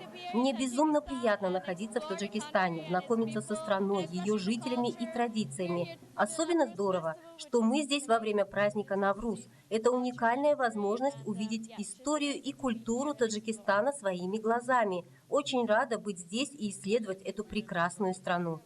До приезда в Таджикистан я слышал о Наврузе, но не знал, что это за праздник. Когда меня пригласили сюда, я понял, что это лучшая возможность узнать его. Первое впечатление было незабываемым. Мы пошли в Парк Победы ночью, а местные жители были в красивых национальных костюмах. Мы чувствовали себя немного неуместно в обычной одежде, но нас тепло приняли, приглашали танцевать и радоваться вместе с ними. Таджикская культура потрясающая. А потом были фейерверки. Это было невероятное зрелище. Я видел фейерверки по всему миру, но то, что устроили на площади Независимости, это просто вау. Особенно приятно видеть, как семьи приходят с детьми, передавая традиции из поколения в поколение. Для меня это уже второй визит в Таджикистан, а для Джесс это первый, но точно не последний. Мы обязательно вернемся. سلام عرض میکنم خدمت همه مردم عزیز و مهربان و مهمان نواز تاجیکستان. من آزاده هستم، از ایران اومدم به خاطر این جشن نوروزی که تعریفش رو خیلی شنیده بودم. فوق‌العاده زیبا، فوق‌العاده جذاب، خیلی بهمون خوش گذشته تا الان. مردم بسیار مهربان، مهمان نواز و دوست داشتنی داره تاجیکستان. در فستیوال دسترنج هنرمندان چیره‌دست هم با طور شایسته معرفی کرده شد. اشتراکداران رسم و آیین‌های زندگی‌ساز این جشن را که در زمینه تمدن قدیمی مادی و معنوی مردم تاجیک انکشاف یافته است، هدایتگر اهل بشر به سوی ارزش‌های عالی، کمالات اخلاقی و معنوی ارزیابی نمودند. جشن نوروز با خصوصیت خاص خود یکی از نمونه‌های مهم سیاحی در تاجیکستان جهت جلب توجه جامعه جهانی به میراث بوی تاریخی و فرهنگی ملی تاجیک ارزیابی می‌گردد. بازدید از نمایش تصویرهای طبیعت زیبای تاجیکستانی سرسبز و آفتابرویه که در اینجا در یک وقت 4 فصل سال به نظر عیان است، توجه اشتراکداران فستیوال خاصا مهمانان خارجی را به خود جلب نمود. تاکید کرده شد که یکی از هدفهای اساسی تاجیکستان تامین رشد استوار ساحه سیاحی مملکت به حساب می رود. برای نویل شدن به این هدف عالی، تشکل و معرفی تمغه ملی سیاحی، مارکتینگ و پیشبرد محصولات ساحه سیاحی، انکشاف و استفاده عاقلانه ذخیره‌های طبیعی و میراث تاریخی و فرهنگی مهم ارزیابی می‌گردد. ضمن معرفی امکانیت‌های سیاحی تاجیکستان ابراز گردید که نوروز همچون ریشه پیوند نسل‌ها، پیوندگر دیروز و امروز، تجسمگر سنت‌های نک نیاگان و میراث فرهنگ، عرف و عادت و امکانیت سیاحی همچون تمغه ملی سیاحی خدمت نماید. در زمان معاصر نوروز میتواند جزء اساسی استراتژی برندکنونی سیاحی تاجیکستان باشد. این میتواند بر رشد ساحه سیاحی در مملکت کمک کند و تاجیکستان را در مقیاس بین‌المللی بیشتر معرفی و جالب سازد. در این روز همزمان از آزمون جایزه حکومت جمهوری تاجیکستان در ساحه سیاحی نتیجه گیری کرده شد. غالیبان معین و با جایزه و مکافات‌ها سرفراز گردیدند. در ادامه فستیوال بین‌المللی نوروز میراث فرهنگی و جهانگردی بهر بالیده خاطری اشتراکچیان برنامه با شکوه فرهنگی دایر شد. دوام چند روز می شود که در تمام شهر نویه‌های مملکت تنتنه‌های نوروز بین‌المللی ادامه دارد. امروز به خاطر ارجگذاری به تاریخ گذشتگان و معرفی نمودن جشن بین‌المللی نوروز از جانب مقامات اجرایی حکومت دولتی شهر دوشنبه و کمیته رشد سیاحی نزد حکومت جمهوری تاجیکستان به خاطر معرفی امکانات‌های سیاحی مملکت، فستیوال بین‌المللی نوروز میراث فرهنگی و جهانگردان تشکیل کرده شده است که هدف از آن هرچی بیشتر معرفی نمودن امکانات‌های سیاحی در مملکت می باشد. ҳамчунин дар ин рӯз гурӯҳи блогерон аз олмон, швейтсария, ҳолланд, ҷумҳурии мардумии чин, кишвари кувайт, ҷумҳурии исломии покистон ва аз ҷазираи киши ҷумҳурии исломии эрон аз ҷониби кумитаи рушди сайёҳӣ назди ҳукумати ҷумҳурии тоҷикистон ҷиҳати нишон додан ва муаррифии имкониятҳои сайёҳии тоҷикистон аз ҷумла пойтахти мамлакат шаҳри душанбе ба ҷумҳурии тоҷикистон оварда шуданд ки бинандагони сайтҳои иҷтимоӣ ҳар яке аз ин блогерон аз 1.5 миллион то 9 миллион бинандаро ташкил медиҳад. аллакай ҳар як наворе ки аз ҷониби ин блогерон аз гӯшаву канори тоҷикистони офтобрӯя гузошта мешавад бинандагони онҳоро мафтун месозад ва чунин менавистанд: мо ҳатман ба тоҷикистон меравем. тибқи нақшаи омодакардаи кумитаи рушди сайёҳии назди ҳукумати ҷумҳурии тоҷикистон рӯзҳои наздик онҳо аз мавзеъ ва маконҳои таърихию сайёҳии ҷумҳуриямон аз ҷумла қалъаи ҳисор, ҳулбуг, чилдухтарон, чилучорчашма, шаҳри қадимаи Саразм, мавзеи сайёҳии Искандаркул, аз шаҳрҳои Роғун, Хуҷанд, ноҳияи Данғара, Балҷувон, дараи Ромид ва дигар мавзеъҳои зебои Тоҷикистон дидан хоҳанд кард. тибқи ҳадафҳои стратегияи миллии рушд дар ҷумҳурии тоҷикистон барои давраи то соли 2030 мероси бои таърихию фарҳангии тоҷикистон, табиати нодири он бо кӯлҳо, ҳайвоноту растаниҳои нодир, инчунин кӯҳҳои баланд омили муҳим барои рушди соҳаи сайёҳӣ ва афзоиши ҳиссаи соҳаи мазкур дар маҷмӯи маҳсулоти дохилии кишвар маҳсуб меёбад. бо мақсади пайдо намудани бозорҳои нав намояндагони бахши сайёҳии мамлакат дар калонтарин намоишгоҳҳои сайёҳии тиҷоратӣ ва ҳунармандӣ ки дар Олмон, Британияи Кабир, Малайзия, Иёлоти Муттаҳидаи Америка, Фаронса, Кореяи Ҷанубӣ, Арабистони Саудӣ, Амороти Муттаҳидаи Араб, Кувайт, Қатар, Юнон, Испания, Белгия, Туркия, Федератсияи Россия, Қазоқистон, Узбекистон ва дигар давлатҳои хориҷу дуру наздик ширкат варзида захира ва имконияти сайёҳии мамлакатро ба дӯстдорони сайру сайёҳати Тоҷикистон таблиғу ташвиқ намуданд. бо дастгирии ҳукумати ҷумҳурии тоҷикистон дар минтақаҳои кишвар инфраструктури зарурии сайёҳӣ бунёд гардида истодааст ки барои ҷалби бештари сайёҳон, баланд бардоштани сатҳи некуаҳолии минтақаҳои деҳот ва пайдо гардидани ҷойҳои нави корӣ ва дар маҷмӯъ рушди устувори соҳаи сайёҳӣ дар мамлакат заминаи мусоид фароҳам меорад. Аҳлиддин Нурулло, Баҳодуристам, Баҳодур Ҳасанзода, шаҳри орзуҳо, Душанбе, Ахбор. тантанаҳои ҷашни наврӯзи байналмилалӣ дар шаҳру ноҳияҳои мамлакат дар сатҳи баланд баргузор гардида истодааст. аз ҷараёни баргузории тантанаҳои наврӯзӣ ҳамкорони мо гузориш медиҳанд. замони истиқлолияти давлатӣ бо иқдому ташаббусҳои асосгузори сулҳу ваҳдати миллӣ пешвои миллат президенти ҷумҳурии тоҷикистон муҳтарам Эмомалӣ Раҳмон ҷашни қадимаи миллати тоҷик Наврӯз ҷаҳонӣ гардид ва он ҳамасола дар дохил ва хориҷи мамлакат бо шукӯҳу шаҳомати хоса таҷлил карда мешавад. чун дигар шаҳру ноҳияҳои кишвар сокинони меҳнаткаши шаҳри Кӯлоби Бостон ин ҷашни фархундаро бо рӯҳияи болида ва риояи анъана ва суннатҳои хос ба он самимона истиқбол гирифтанд. نوروز شد و لاله خوش رنگ برآمده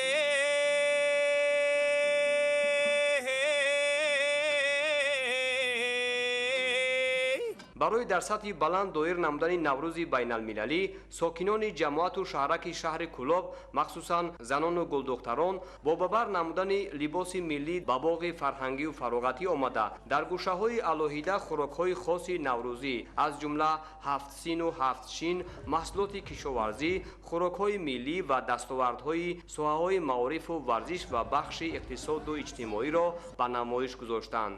наврӯз дар баробари эҳёи табиат ҳамзамон ба дилҳои хурду бузург шодию сурур мебахшад.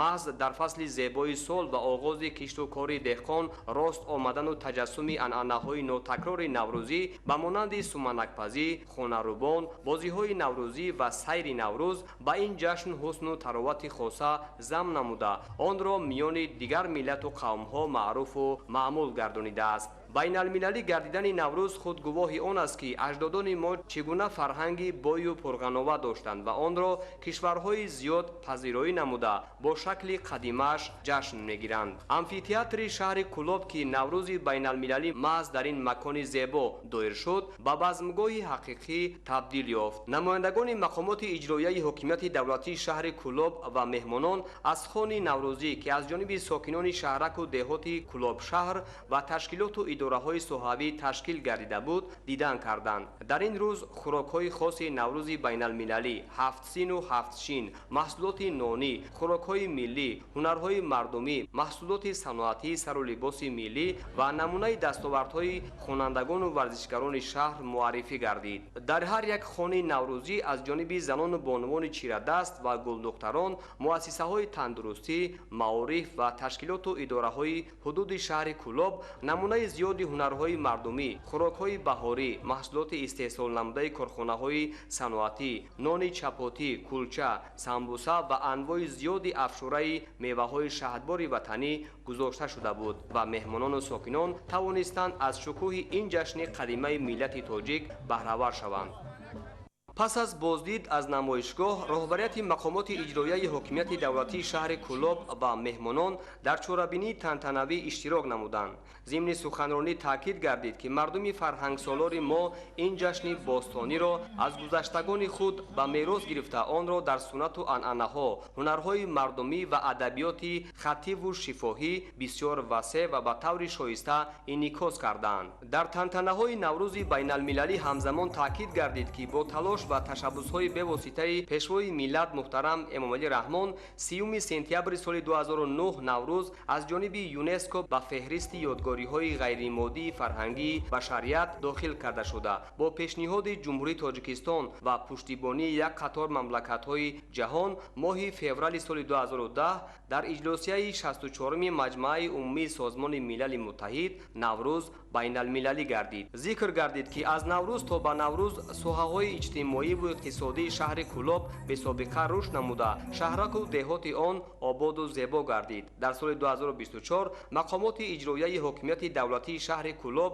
сокинон ва соҳибкорони ватандӯсти шаҳр бо ҷонибдорӣ аз сиёсати бунёдкоронаи сарвари давлат муҳтарам Эмомалӣ Раҳмон ҷиҳати сазовор истиқбол намудани ҷашни 35-солагии истиқлолияти давлатӣ иншооти таъиноти гуногун бунёд намуда, барои сокинон шароити мусоиди кору хизматрасонӣ фароҳам оварда шуд. Наврӯз таҷассуми гиромидошти муқаддасот, суннату анъана ва фарҳангу тамаддуни қадимии миллати тоҷик буда, марҳилаҳои ташаккули таърихии он ба ҳайси сармояи маънавии миллати тоҷик ва оини баргузидаи башарият, ҷашни эҳёи табиату оғози соли нав, шодиву сурури ҳамагонӣ, бузургдошти дӯстию бародарӣ ва ваҳдату якпорчагӣ, суннату оинҳои мардумӣ, орзую ормонҳои умумихалқӣ ва арзишҳои дунявӣ маънидод гардид. арҷу эҳтиром гузоштан ба арзишҳо ва муқаддасоти миллӣ, дӯст доштани ватан, эҳтироми ҳамдигарӣ ва муҳаббати самимӣ миёни инсонҳо дар барномаи мукаммали ҳунарӣ, ки аз ҷониби ҳунармандони шуъбаи фарҳанги шаҳр ташкил гардида буд, таҷассум ёфт. саҳнаҳои ҷолиб, суруду таронаҳои дилнишин ва рақсу бозии ҷавонону наврасон базмгоҳро пуршукӯҳ намуд ва боиси волидарӯҳии кулли иштирокдорон гардид. наврӯзи байналмилалӣ дар шаҳри Кӯлоб бо шукӯҳ ва мутобиқ ба завқи иштирокдорон доир гардид, ки дербоз дар хотири ҳар як нафар нақш мебандад.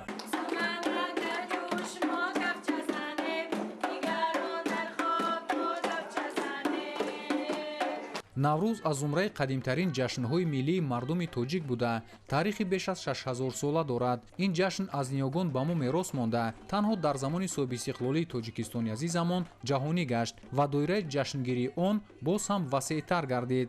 яке аз суннатҳои он пухтани таомҳои миллӣ мебошад, ки маъмултарини онҳо суманак маҳсуб меёбад ва дар байни мардум суманак ҳамчун рамзи баҳору наврӯз маъруф гардида, хӯроки асосии дастурхони наврӯзӣ аст. аз ин хотир ҷашни наврӯзи байналмилалӣ дар ноҳияи Данғара аз субҳи барвақт бо омода кардани ин таом оғоз гардид.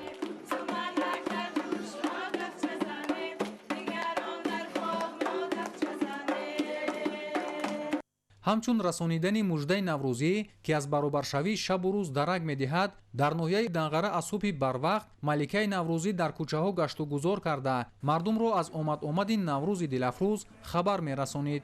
ба ҳамагон маълум аст, ки наврӯз рамзи амалу корҳои нек, покизагию озодагӣ, дӯстию рафоқат ва ободкориҳо буда, маҳбубтарин иди мардуми фарҳангдӯсти мо ба ҳисоб меравад. хурду калони ноҳия бо шукргузорӣ аз фазои озоду осудаи Тоҷикистони соҳибистиқлол бо риояи расму оинҳои хоси наврӯзи байналмилалӣ хони идона ороста, намоиши дастовардҳо пешниҳод карданд.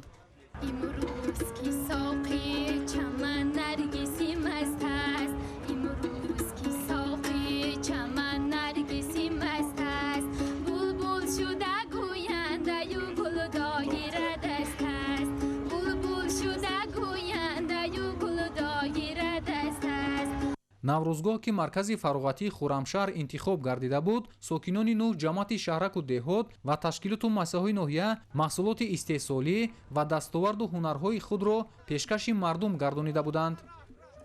дар ҳақиқат дар ин рӯз сокинони сарбаланди ноҳияи Данғара тамоми ҳунарҳои мардумӣ аз қабили зардӯзию кашидадӯзӣ, буфандагию кандакорӣ ва оростани дастурхони идонаи наврӯзиро бо хӯрокҳои миллӣ ба намоиш гузошта буданд, ки ҷолиби диққат буд. бо истифода аз суннатҳои наврӯзӣ эҳсос мегардед, ки омадани соли нави аҷдодиамон аз саодатмандии миллат, пойдории сулҳу субот ва пешрафту шукуфоӣ башорат медод.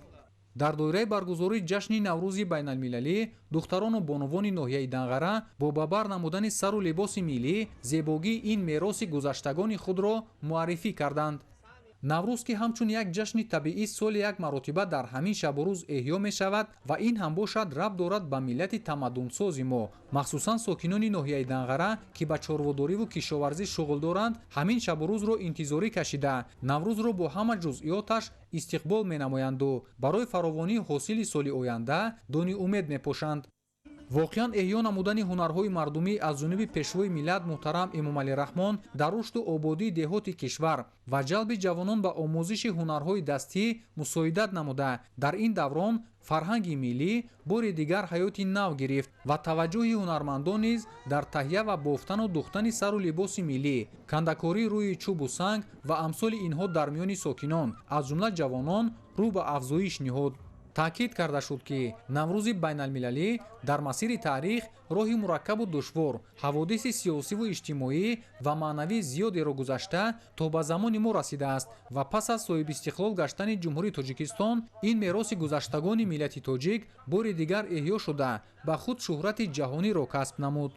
барномаи ҷолибу рангини консертии аҳли фарҳанги ноҳияи Данғара ки инъикосгари расму оин, шодию нишод, зебогиҳои ҳунари дирӯзу имрӯзи мардуми тоҷикро дар бар мегирифт, бо рангу ҷилои тоза пешкаши тамошобинони сершумор гардида боиси фараҳмандию болидахотирии ҷамъомадагон гардид. сокинони шаҳри нурофарони Норак ҷашни наврӯзи ҷаҳониро бо доиру баргузор намудани чорабиниҳои фарҳангиву варзишӣ, пешниҳоди ҳунарҳои миллӣ ва дастовардҳои арзанда, оростани хони пурнозу неъмати баҳорона дар фазои сулҳу суботи ҷомеа дар сатҳи баланд баргузор намуданд.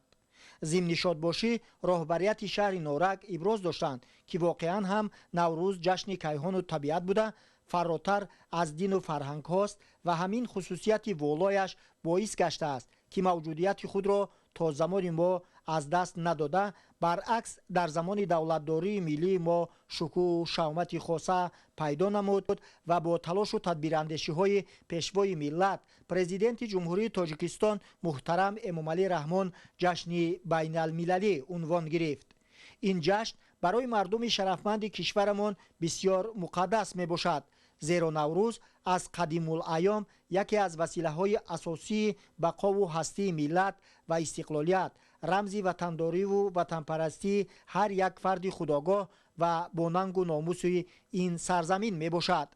наврӯз аз замони пайдоиши худ то ба имрӯз дар ҳаёти маънавии мардуми мо нақши бузург бозида, дар таърихи мавҷудияти худ рамзи худшиносиву худогоҳӣ ва иттиҳоду ҳамбастагии сокинон мебошад. ҷаҳонӣ шудани ҷашни наврӯз барои ривоҷи табодули фарҳангҳо, густариши ҳусни тафоҳуми байни миллатҳо ва таҳкими сулҳу суботи ҷомеа нақши муассир мегузорад ва барои муаррифӣ боз ҳам бештари фарҳангу тамаддуни мардуми ориёитабор мусоидат менамояд. баргузории наврӯз дар сатҳи ҷаҳонӣ моро вазифадор менамояд, ки расму оинҳои неки наврӯзии замонҳои кӯҳанро аз нав эҳё намуда ба онҳо шукӯҳу шаомати тоза бахшем. мақомоти иҷроияи ҳокимияти давлатии шаҳри Норак фаъолияти хешро тибқи дастуру супоришҳои сарвари давлат муҳтарам Эмомалӣ Раҳмон густариш дода, ташаббусҳои наҷиби мардумро ҳамаҷониба дастгирӣ ва барои шаҳомату тантанаҳои наврӯзи 2025 мусоидат менамояд. таърих гувоҳ аст, ки наврӯз ҷавҳари фарҳанги мардуми ориёӣ буда, гузаштагонамон онро чун нахустин рӯзи моҳи фарвардин ва оғози соли нав, ҷашни баҳор, бедории табиат, баробарии рӯзу шаб ва ҷашни аҳди пешдодӣ таъбир карданд. наврӯз тибқи андеша ва эътиқоди ниёгони мо рамзи пирӯзии нур бар зулмот, адолат бар ҷаҳолат, зебоӣ бар зиштӣ, гармӣ бар сардӣ ва ғалабаи инсони бунёдкору офаранда буда, маҳз бо чунин сифату фазилатҳои олии худ то имрӯз дар байни мардуми мо маҳбубият дорад. طبق رسم و آیین گذشتگانمان در روزهای جشن نوروز مراسم‌های زیاد صورت می‌گرفتند که بیانگر اعتقاد و اخلاص مردم به زنده شدن طبیعت و روز و روزگار نو میباشد. نوروز تاریخ بیش از 6000 ساله دارد که دلیل قدیمی بودن ملت تاجیک میباشد. باعث افتخار و سرفرازی ماست که تاجیکستان همچون کشوری مستقل و صاحب اختیار در شاهراه اعمار دولت دموکراتی حقوق بنیاد دنیوی استوارانه قدم میزند و در عرصه جهانی نفوذ و مقام و منزلت خود را پیدا نموده، ساکنان این دیار زیبا منظر در وحدت و همبستگی برای رشد این سرزمین پیشبرد همه جبهه‌های حیات جمعیتی سهمگذاری نموده، برای شکوفایی و فردای درخشان مملکت گام‌های استوار می‌گذارند.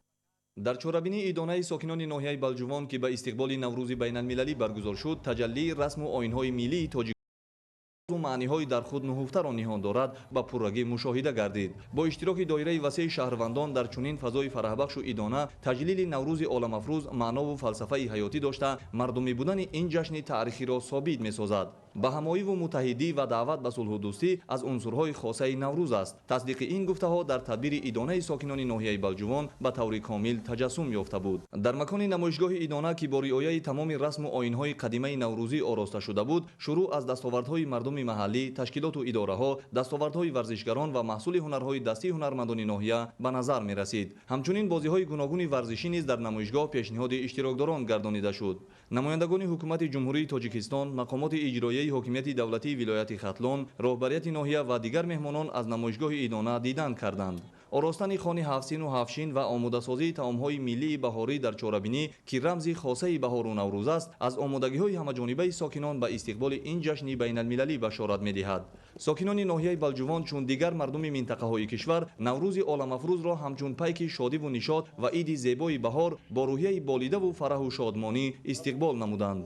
در بزمگاه چورابینی ادانه اشتراکداران ضمن برآمد شادباشی از قدم پرفیض و نکهتبار نوروز و جنبه‌های تاریخی و وحدت آفرین جشن‌های ملی مردم تاجیک با افتخار یادآور شده، تجلیل پرشکوه همساله نوروز بین المللی را با اشتراک تمام قشرهای جامعه نشان از پایداری صلح و استقلال کامل وطن معنی داد کردند. همزمان بهر فراغت اشتراکداران برنامه مکمل و رنگین تئاتری کنانیده شده با صوت و نواهای دلاشوب هنرمندان منظور کرده شد. پیشنهاد جالبترین بخش‌ها و ترانه‌های وطن‌دوستانه و تجسم کننده بهار و نوروز که در سطح بلند هنری اجرا گردید، احساس فرحمندی و نشاط ساکنان را دوچند ساخته، این جشن باستانی ملت صاحب تمدن تاجیک را که پسند عالمیان گردیده است، باز هم به دلها نزدیکتر و استقبال آن را میان اهالی شکوه و شهامت بیشتر بخشید.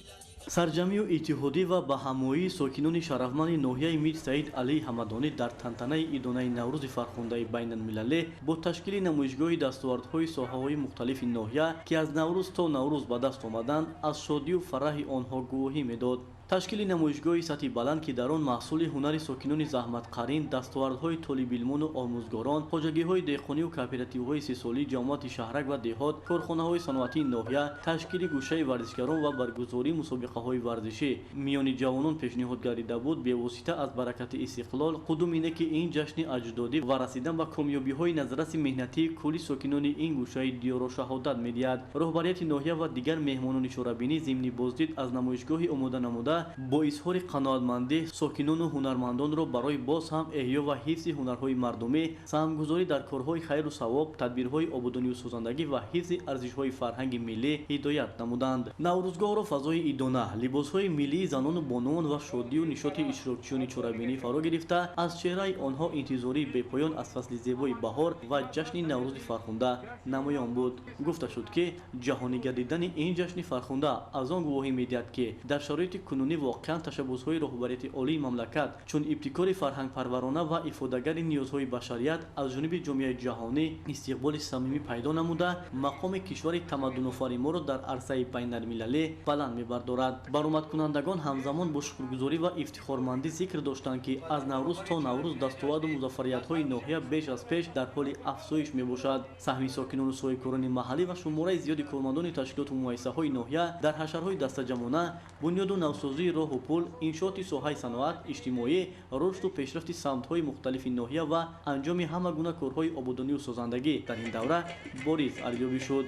Барномаи рангину пурмуҳтаво, саҳнаҳои бедоршавии табиат, хандаҳои кӯдакону наврасон, шодию нишоти беканори сокинон аз расидани рӯзи нав, дуои неки бобои деҳқон ва иҷрои сурудҳои ҷолиби бахши фарҳанги ноҳия ки таҷассумгари азму ниятҳои неки мардуми диёр буданд, аз лаҳзаҳои хотирмони ин тантанаи идона маҳсуб меёбад.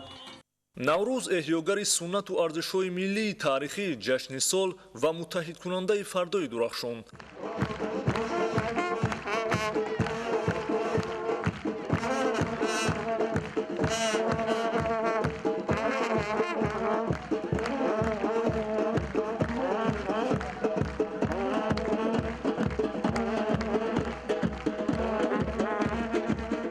дар доираи тантанаҳои ҷашнии наврӯзи байналмилалӣ ва баҳори хуҷастапай дар ноҳияи фархори вилояти хатлон сокинон бо шукргузорӣ аз фазои истиқлоли давлатӣ, ваҳдати миллӣ ва суботи сиёсии сартосарӣ ҷашни наврӯзи ҷаҳониро бо пешниҳоди намоиши дастовардҳо ва суннату оинҳои ин ҷашни таърихии бостон ки рамзи умедҳо, фаровонӣ, ободонӣ, эҳёи табиат ва хушбахтӣ мебошад, бо ифтихору шодмонӣ аз ниёгони худ намуда дар рӯҳияи баланди идона таҷлил намуданд. аз баргузории наврӯзи хуҷастапай дар ҷашнгоҳи идонаи наврӯзӣ ки дар сатҳи баланди муттаҳидкунандаи дӯстию рафоқат ва таблиғкунандаи эҳёи суннату анъанаҳои ҷашни наврӯзро дошт, аз чеҳраи сокинони саодатманди ноҳия маълум мегардид ки қалби онҳоро эҳсоси гуворою фараҳбахш фаро гирифта, дар тафаккуру ҷаҳонбинии онҳо эҳсоси худшиносии миллӣ, инсондӯстӣ, дур сохтани кинаҳо ва расидан ба қадри зиндагию ҳифзи арзишҳои замони истиқлол маскан гирифтааст. тавре пешвои миллат президенти ҷумҳурии тоҷикистон муҳтарам эмомалӣ раҳмон зикр намуда буданд,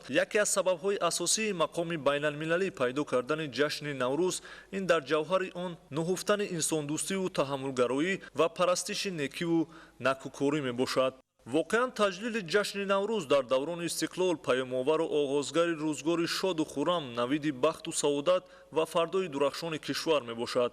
бояд гуфт ки аз наврӯз то наврӯз дар ноҳияи фархор бо меҳнати софдилонаву созандаи сокинон раванди корҳои ободонию бунёдкорӣ вусъат гирифта, дар соҳаҳои мухталиф дастовардҳои зиёд ба даст омаданд ки ин омил василаи хубе гардидааст барои боз ҳам беҳтару хубтар гардидани сатҳи некуаҳволии сокинон. баъд аз боздиди меҳмонон аз намоишгоҳ дар раванди баргузории ҷашни наврӯз ба 40 нафар аз оилаҳои камбизоат аз ҷониби бахши сабти асноти ҳолати шаҳрвандии ноҳия шаҳодатномаҳои таваллуд ва тӯҳфаҳои хотирмон тақдим карда шуд. зимни баромади худ намояндаи ҳукумати ҷумҳурии тоҷикистон ва роҳбарияти мақомоти иҷроияи ҳокимияти давлатии ноҳия иштирокдорони чорабиниро ба муносибати наврӯзи байналмилалӣ табрику шодбош гуфта зикр доштанд ки наврӯз аз бузургтарин ҷашнҳои таърихии тоҷикон дар тӯли мавҷудияташ арзишҳои фарҳангию миллии моро дар таркиби худ ҳифз карда, дар замони истиқлоли давлатӣ бо талошу заҳматҳои хастанопазири пешвои муаззами миллат президенти мамлакат муҳтарам эмомалӣ раҳмон мақоми байналмилалиро соҳиб гардид. дар анҷоми чорабинӣ барномаи бошукӯҳи фарҳангӣ бо шеру сурудҳои тараннумгари васфи наврӯз, зебоӣ ва ватандӯстӣ пешниҳоди сокинон гардонида шуд. ҷашни наврӯзи байналмилалӣ дар ноҳияи панҷ бо ифтитоҳи як зумра иншоот оғоз гардид. зимни ифтитоҳ намоянда аз дастгоҳи мақомоти иҷроияи ҳокимияти давлатӣ назди президенти ҷумҳурии тоҷикистон ва масъулини ноҳия ширкат намуда бахшида ба ин ҷашни миллӣ як бунгоҳи тиббӣ, нуқтаи фурӯши сӯзишворӣ ва бинои нави иловагиро дар назди муассисаи таълимии рақами 7 мавриди истифода қарор доданд. бо назардошти дастрасӣ пайдо намудани сокинони ҷамоати деҳоти меҳвари ноҳия ба хизматрасониҳои босифати тиббӣ дар деҳаи 50 бунгоҳи нави тиббӣ дорои ҳама шароити зарурӣ сохта мавриди истифода қарор дода шуд. иншооти мазкур бо ташаббуси мақомоти маҳаллӣ ва ҷалби ҳамкорони рушд бунёд ёфта дар ҷашни наврӯз тӯҳфаи арзишманде барои сокинони ин деҳот гардид. дар ин рӯз дар шафати роҳи мошингарди душанбе 5 поён низ аз ҷониби як тан соҳибкор нуқтаи фурӯши сӯзишворӣ ба истифода дода шуд ки дар он мағозаи хӯрокворӣ низ ҷой карда шуда барои мизоҷон хизматрасонӣ дар сатҳи баланд ба роҳ монда мешавад. бахшида ба ҷашни наврӯз соҳибкори маҳаллӣ ба як гурӯҳ нафарони имконияташон маҳдуд кӯмаки яквақтаина тақдим намуданд. дар идомаи ифтитоҳи иншооти ҷашнӣ дар назди муассисаи таълимии рақами 7 ҷамоати деҳоти ба номи Кабуд Сайфиддинови ноҳия бинои иловагии дуошиёна дорои 4 синфхонаи иловагии барҳаво мавриди баҳрабардорӣ қарор дода шуд. синфхонаҳо бо тамоми ашёву лавозимоти таълимӣ ҷиҳозонида шуда дар маҷмӯъ 160 нафар хонанда бо ҷои нишаст таъмин гардиданд.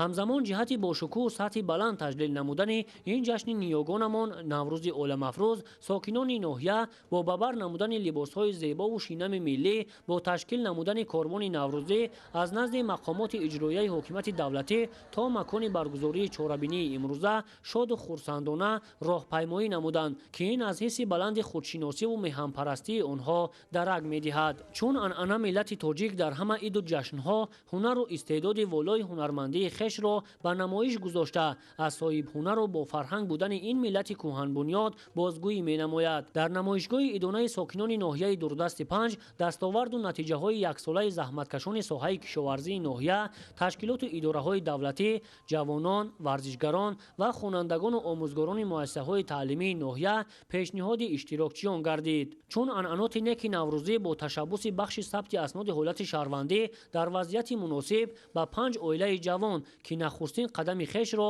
ба ҳаёти мустақилона мегузоранд шаҳодатномаи ақди никоҳ ройгон тақдим карда шуд. тантанаҳои наврӯзӣ дар варзишгоҳи марказии ноҳияи 5 бо иштироки доираи васеи сокинон ва кормандони касбу кори гуногун дар сатҳи баланд сурат гирифта шодиву нишоти мардум расидан ба рӯзу соли нав ва ҷашн гирифтани ин рӯзи накӯҳ боз ҳам аз осудагиву оромии кишвар далолат медод. меҳмонон бахшида ба ин ҷашни бошукӯҳ сокинони ноҳияро аз номи роҳбарияти олии мамлакат табрику таҳният гуфта саҳми онҳоро дар соли 2024 барои пешрафту ободонӣ ва тарбияи дурусти фарзандон дар рӯҳияи ватандӯстиву хештаншиносӣ муҳиму арзанда арзёбӣ намуданд. дар базмгоҳи наврӯзӣ занону ҷавондухтарони ноҳия бо бабар кардани либосҳои зебову шинами миллӣ ба ҳусни чорабинӣ накҳати хосае эҳдо намуданд. рақсу сурудҳои ҳунармандони аҳли фарҳанги ноҳия бо омодагиву касбияти баланд баргузор карда шуд ки тамоми иштирокчиён бо як рӯҳияи болидаву идона дар базмгоҳи наврӯзӣ шодиву хушҳолӣ намуданд. наврӯз оини кӯҳани миллати тамаддунофари тоҷик аст ки амасола дар сартосари тоҷикистон ва аз соли 2010 инҷониб дар тамоми кураи замин ҷашн гирифта мешавад. боиси ифтихору сарфарозест ки наврӯз бо талошҳои пайгирона ва иродаи матини пешвои миллат муҳтарам Эмомалӣ Раҳмон ва ҳамовозии як қатор кишварҳои ҳавзаи тамаддуни Наврӯз ҷаҳонӣ гардид. бо ташаббуси наҷибонаи президенти ҷумҳурии Тоҷикистон муҳтарам Эмомалӣ Раҳмон таҷлили ҷашни Наврӯз дар гӯшаву канори ватани Наврӯз Тоҷикистон ба ҳукми анъана даромадааст. ба хотири дар сатҳи баланги фарҳангию риояи ҳама оинҳои неки баҳору Наврӯз истиқбол гирифтани ин ҷашни байналмилалӣ кормандони тамоми иdoраву муассиса, ҷамоатҳои шаҳраку деҳот ва дигар сокинон бахусус бонувону ҷавондухтарон бо пешниҳоди намунаи дастовардҳои худ оростани хони пурнозу неъмати наврӯзӣ хусусан ҳафсину ҳафшин ки инъикоскунандаи расму оинҳои ниёгонамон мебошад ба тамошо гузоштанд. дар намоишгоҳи идона беҳтарин намунаи ҳунари косибию дуредгарӣ, кишоварзӣ, оҳангариву гулдӯзиҳои занону бонувон бори дигар собит сохт ки мардуми тоҷик аз азал ба ҳунару ҳунармандӣ шавқи баланд доранду дар ин ҷода муваффақ мебошанд. дар ҳамин асно ба як зумра ятимони кул ки бо амри тақдир аз падару модар маҳрум гаштаанд тӯҳфаҳои мақомоти иҷроияи ҳокимияти давлатии ноҳияи ҷайҳун тақдим карда шуд. зимни суханрониҳои табрикотӣ вобаста ба роҳи тайин намудаи ин ҷашни ниёгон ва шукӯҳу манзарати имрӯзи он маълумот дода шӯҳрати ҷаҳонӣ гирифтани Наврӯзро нишонаи эътибору эҳтироми мардуми сайёра нисбат ба урфу анъанаҳои неки ниёгони мо маънидод карданд. барномаи рангини пурмуҳтавои фарҳангӣ ки аз ҷониби аҳли ҳунару мактаббачагони ноҳия таҳия гардида буд ба чорабинӣ таровати дигар бахшида иштирокдорон бо намоиш додани саҳнаҳои гуногуни фарҳангӣ бори дигар собит намуданд ки миллати тоҷик дар даврони пойдории истиқлолияти давлатӣ сол то сол расму анъанаҳои пешинаи миллии худро аз нав эҳё намуда заҳматҳои гузаштагони худро дарк намуданд. аз он ки оинҳои наврӯз ибратомӯз ва созанда мебошад, субҳи имрӯз дар ноҳияи дӯстии вилояти хатлон тантанаҳои ҷашнӣ аз мавриди истифода қарор гирифтани маркази савдо ва толори варзиш дар маркази ноҳия, як қатор мағозаҳо дар деҳаи кӯҳдомани ҷамоати шаҳраки хӯрамдиёр, ҷамоати деҳоти ҷиликул оғоз гардид. нуқтаҳои фурӯши мазкур бо иқдоми ватандӯстонаи соҳибкорони маҳаллӣ ба фаъолият оғоз намуда, дар онҳо фурӯши маҳсулоти хӯрока, атриёт, ашёи рӯзгор, асбобҳои гармидиҳӣ ва дигар лавозимоти зарурӣ барои рӯзгор ба роҳ монда шуд. иқдомҳои бунёдкорона дар ноҳияҳо ба хотири ташкили ҷойҳои нави корӣ дар деҳот, дастгирии соҳибкорони маҳаллӣ, баландбардоштани хизматрасониҳо, беҳсозии шароити зиндагии мардум ва ҳифзи иҷтимоии аҳолӣ равона карда шудааст. ҳамзамон ба хотири ҷашни наврӯзи ҳуҷастапай ва бо мақсади дастгирии ятимон дар деҳаи ваҳдати ҷамоати деҳоти ҷиликул дар доираи татбиқи барномаи ташкилоти ҷамъиятии хайриявии тоҷикистон ба занҳои танҳо ва оилаҳои дорои фарзандони имконияташон маҳдуд калидҳои 3 манзили истиқоматӣ супорида шуданд. то имрӯз дар деҳаи ваҳдати ноҳияи дӯстӣ ба 16 нафар оилаҳои камбизоат манзили истиқоматӣ аз ҷониби ташкилоти зикргардида тӯҳфа гардидааст. тибқи дурнамо дар деҳаи мазкур бояд 40 манзили истиқоматӣ бунёд гардида дар оянда ба оилаҳои ниёзманд тақдим карда хоҳад шуд. ҷашни шукӯҳи табиат наврӯзи оламафрӯзро сокинони ноҳияи дӯстӣ бо хурсандии беандоза ва арҷгузорӣ таҷлил намуда бо оростани хони наврӯзӣ иборат аз ҳафтсину ҳафтчин, нуқлу наво, шириниҳои мухталиф, маҳсулоти нонӣ, намоиши маҳсулоти эҷоди ҳунармандон истиқбол гирифтанд. сокинони саодатманди ноҳия оинҳои наврӯзиро ки сарчашмаи бузурги ахлоқиву тарбиявиянд пост доштанд, зеро дар айёми наврӯз табиат эҳё мегардад, инсон нерӯи нав мегирад, дилу андешаҳо ба ҳам меоянд, одамон амалҳои саховату накӯкорӣ ва хайру савобро ба ҷо оварда ба ҳамдигар шодиву сурур мебахшанд.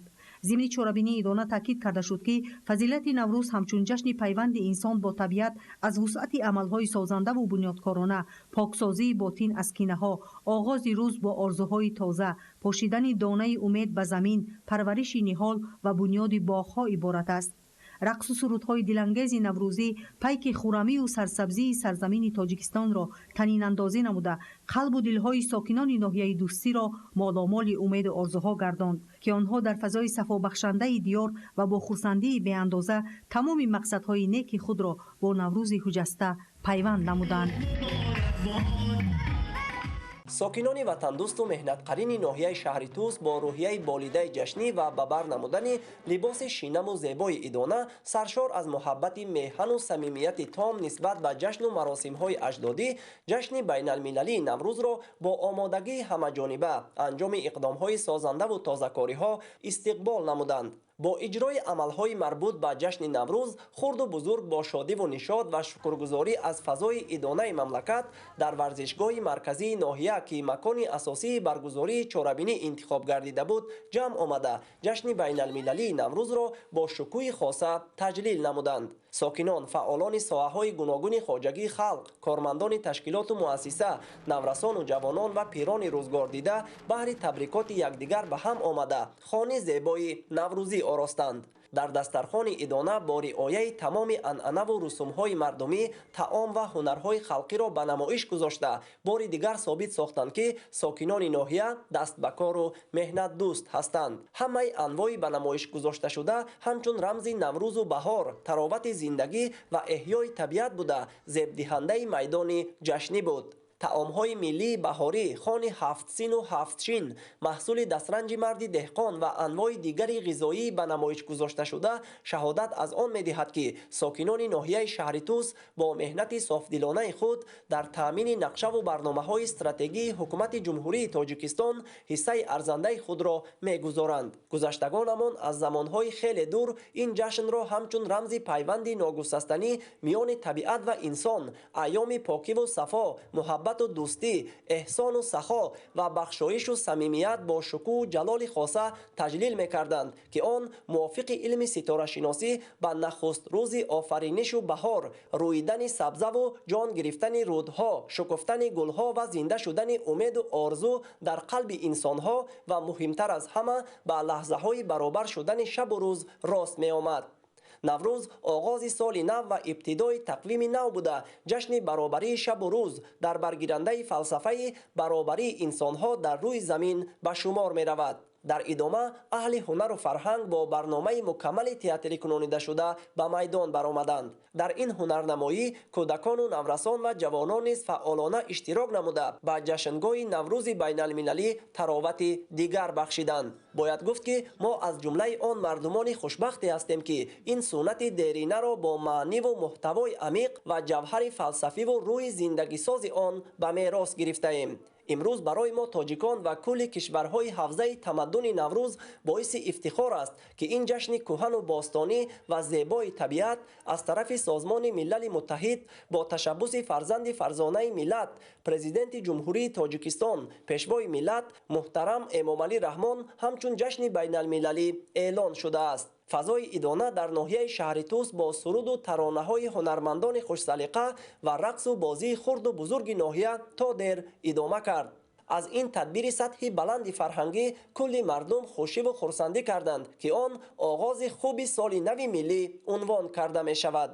наврӯз ҷашни мубораку фархундае است که در تاریخ فرهنگ ملت تاجیک نقش استوار و بغایت برجسته دارد. این عید زیبای بهار و مردم فرهنگ دوست نویه روشقلای ولایت مختار کوهستانی بدخشان با عرف و عادت‌های نیک نوروزی و فرهنگ و تمدن خاص این منطقه کشور از صبح صادق انتظاری و با آمادگی‌های مکمل پیشواز گرفتند. خرد و بزرگ ناحیه با رویه بلند و افتخار بی اندازه در جشنگاه جمع آمده برای به جا آوردن سنت‌های نیک نوروزی با نمایش گذاشتن رسم و آیین‌های نیک این عید جهانی هنرهای مردمی و طعام‌های ملی را به معرض تماشا گذاشتند. در نمایشگاه نمونه‌های بهترین کلچه‌خند و محصولات نانی، دسترنج خواجگی‌های دهقانی ناحیه، هنرهای دستی به معرض تماشا گذاشته شد. احیا شدن هنرهای مردمی و طعام‌های خاص نوروزی از جهانی شدن این عید زیبای بهار درک می‌دهد، زیرا نوروز جهانی در سرنوشت ملت تاجیک و طعام‌های خلق آن همچون جشن اجدادی نقش برجسته داشته. آن یک پدیده نوتکرار فرهنگی و عنصر تمدن ملی در عین زمان جهانی شده اجدادانمان دانسته شده در مسیر تاریخ تمام طبقه‌های جامعه را به سازندگی و آفرندگی راهنما می‌سازد. در یک قسم نوروزگاه طعام‌های ملی که خاص مردم کوهستان میباشند به نمایش گذاشته شدند. در قسمت دیگر هنرهای مردمی پیشکش گردیدند. در یک گوشه نوروزگاه کدبانوها به تیار نمودن سومنک مشغول گردیدند که آن نشان و رمز خاص نوروز تاجیکان جهان میباشد. هنرمندان ناحیه روشقلا با تمام مهارت بلند هنرآفری، هنرهای دستی، کندکاری، نقاشی، دوریدگری، ساختکاری، گلدوزی و طراحی، بافندگی و رسامی، طعام‌های خاص نوروزی و محصولات کشاورزی را به نمایش گذاشتند. یکی از جزئیات اساسی نوروز خبری نوروزی میباشد که از روزنه خانه صدا داده می شود. روزنه خانه مقدس بوده، فقط در روز نوروز به بالای آن برآمدن ممکن است. ضمن نمایش این هنهنه با تمام اصول‌های به خود خاصش اجرا گردیده است. ذکر گردید که اجدادان صاحب فرهنگ ما در تاریخ نوروز را همچون سنت مقدس و مبارک از نسل به نسل میراث گذاشته آن را با همه رنگارنگی و روحیه زندگی سازش گرامی داشتند و با تشبث پیشوای معظم ملت محترم امامعلی رحمان این عید نیاگان ما موقع جهانی را پیدا نموده. امروز این جشن بزرگ بر روی خط میراث فرهنگ غیر مادی بشری تحت عنوان فرهنگ صلح وارد گردید. مژده مقام جهانی گرفتن این جشن مردمی آرمان چندین ساله مردمان حوزه فرهنگی نوروز به حساب می رود. هنرمندان ناحیه روشقلای ولایت مختار کوهستانی بدخشان با برنامه رنگین کنسرتی فراگیر بهترین ترانه و رقص وابسته به جشن نوروز عالم افروز شکوه دیگری را ضم نمودند.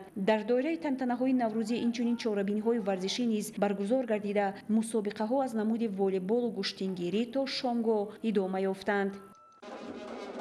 ҷашни ҷаҳонии наврӯз ки бо таърихи беш аз 6000 солаи ғаниву рангинаш ҳамчун рамзи рӯзи нав, оғози соли нав ва иқдому ташаббусҳои нав ба беҳтарин василаи худшиносиву худогоҳии миллӣ ва ваҳдату ҳамдигарфаҳмӣ табдил ёфтааст, дар маҳаллаи ба номи Ҷаббор Расулови шаҳри Хуҷанд бо оростани хони идона намоиши ҳунарҳои мардумии таомҳои миллӣ ва ташкили бозиҳои варзишӣ бо шодмониву нишоти хоса таҷлил карда шуд. дар ин базмгоҳ занону духтарон таомҳои гуногун хоса суманак ки аз рамзи асосии ҷашни наврӯз аст омода мекарданд ва суруру шодии мардум гирди хони идона ба он далел аст ки ҷавҳари таърихиву фарҳангии ин ҷашн саодату пирӯзии аҳли башар буда инсонҳоро ба ҳамдигарфаҳмиву ҳамзистии осоишта, накӯкориву созандагӣ, дӯст доштану эҳтиёт кардани табиат ва неъматҳои он ҳидоят менамояд. таҷлили бошукӯҳи наврӯз ва ба таври шоиста муаррифӣ намудани расму оинҳои миллӣ шаҳодат аз он аст ки мантиқу фалсафа ва моҳияту ҳикмати ин ҷашн аз донишу хирад, меҳру муҳаббат, сулҳу субот ва шодиву нишод иборат буда дар тӯли ҳазорсолаҳо барои мардуми тоҷик ҳамчун омили ҳастисозу муттаҳидкунанда хизмат кардааст. зеро ин ҷашн ба қалби хурду бузург суруру шодӣ мебахшад, тамоми афроди ҷомеаро сарҷамъ месозад ва кулли мардумро ба дӯстиву самимият ва меҳру муҳаббати инсонӣ нисбат ба ҳамдигар фаро мехонад.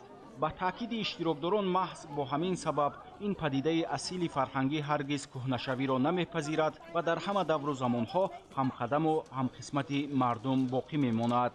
тантанаҳои наврӯзии сокинони маҳаллаи ба номи Ҷаббор Расулови шаҳри Хуҷанд бо намоиши барномаи бошукӯҳи фарҳангӣ ки зебогиҳои фасли баҳор, хусусиятҳои хоси расму оинҳои ҷашни наврӯзи оламафрӯз ва дастовардҳои замони соҳибистиқлолиро тараннум мекард, хушу хотирмон идома ёфт. ҷашни ҷаҳонии наврӯзи оламафрӯзро кормандони раёсати кумитаи бехатарии озуқавории назди ҳукумати ҷумҳурии Тоҷикистон дар вилояти Суғд бо риояи расму оинҳо мутантану хотирмон таҷлил намуданд. таъкид гардид ки дар замони соҳибистиқлолии мамлакат бо иқдому ташаббуси президенти ҷумҳурии Тоҷикистон пешвои миллат муҳтарам Эмомалӣ Раҳмон наврӯз эҳьё шуд, мақоми хоса пайдо намуд ва аз ҷашни мардумӣ то сатҳи ҷашни давлатӣ ва байналмилалӣ эътироф гардид. муҳимтарин суннату таомулҳои наврӯзӣ аз қабили бо нақшаву ниятҳои нав оғоз намудани кору зиндагӣ, пок кардани дилҳо аз кинаву адоват, поксозии ҷиҳозу асбоби хона, аёдати пирону беморон, дастгирии ятимону эҳтиёҷмандон, шинонидани ниҳол, донапошӣ ва ташкили мусобиқаҳои гуногуни варзишӣ дар ин шабу рӯзҳои ҷашн ба таври оммавӣ аз ҷониби аҳолӣ дастгирӣ меёбанд. ба муносибати ҷашни байналмилалии наврӯз як қатор кормандони раёсати мазкур ва марказҳои таъминоти бехатарии озуқаворӣ дар шаҳру ноҳияҳои вилояти Суғд бо ифтихорнома ва тӯҳфаҳои хотиравӣ қадрдонӣ шуданд. рақсу бозӣ, иҷрои сурудҳои халқӣ, намоиши ҳунарҳои мардумӣ, омода кардани таомҳои миллии хоси ҷашни наврӯз аз ҷумлаи суманак, густурдани дастурхони идонаи ҳафтсину ҳафтчин дар базмгоҳи кормандони раёсати кумитаи бехатарии озуқавории назди ҳукумати ҷумҳурии Тоҷикистон дар вилояти Суғд мақоми меҳварӣ дошт.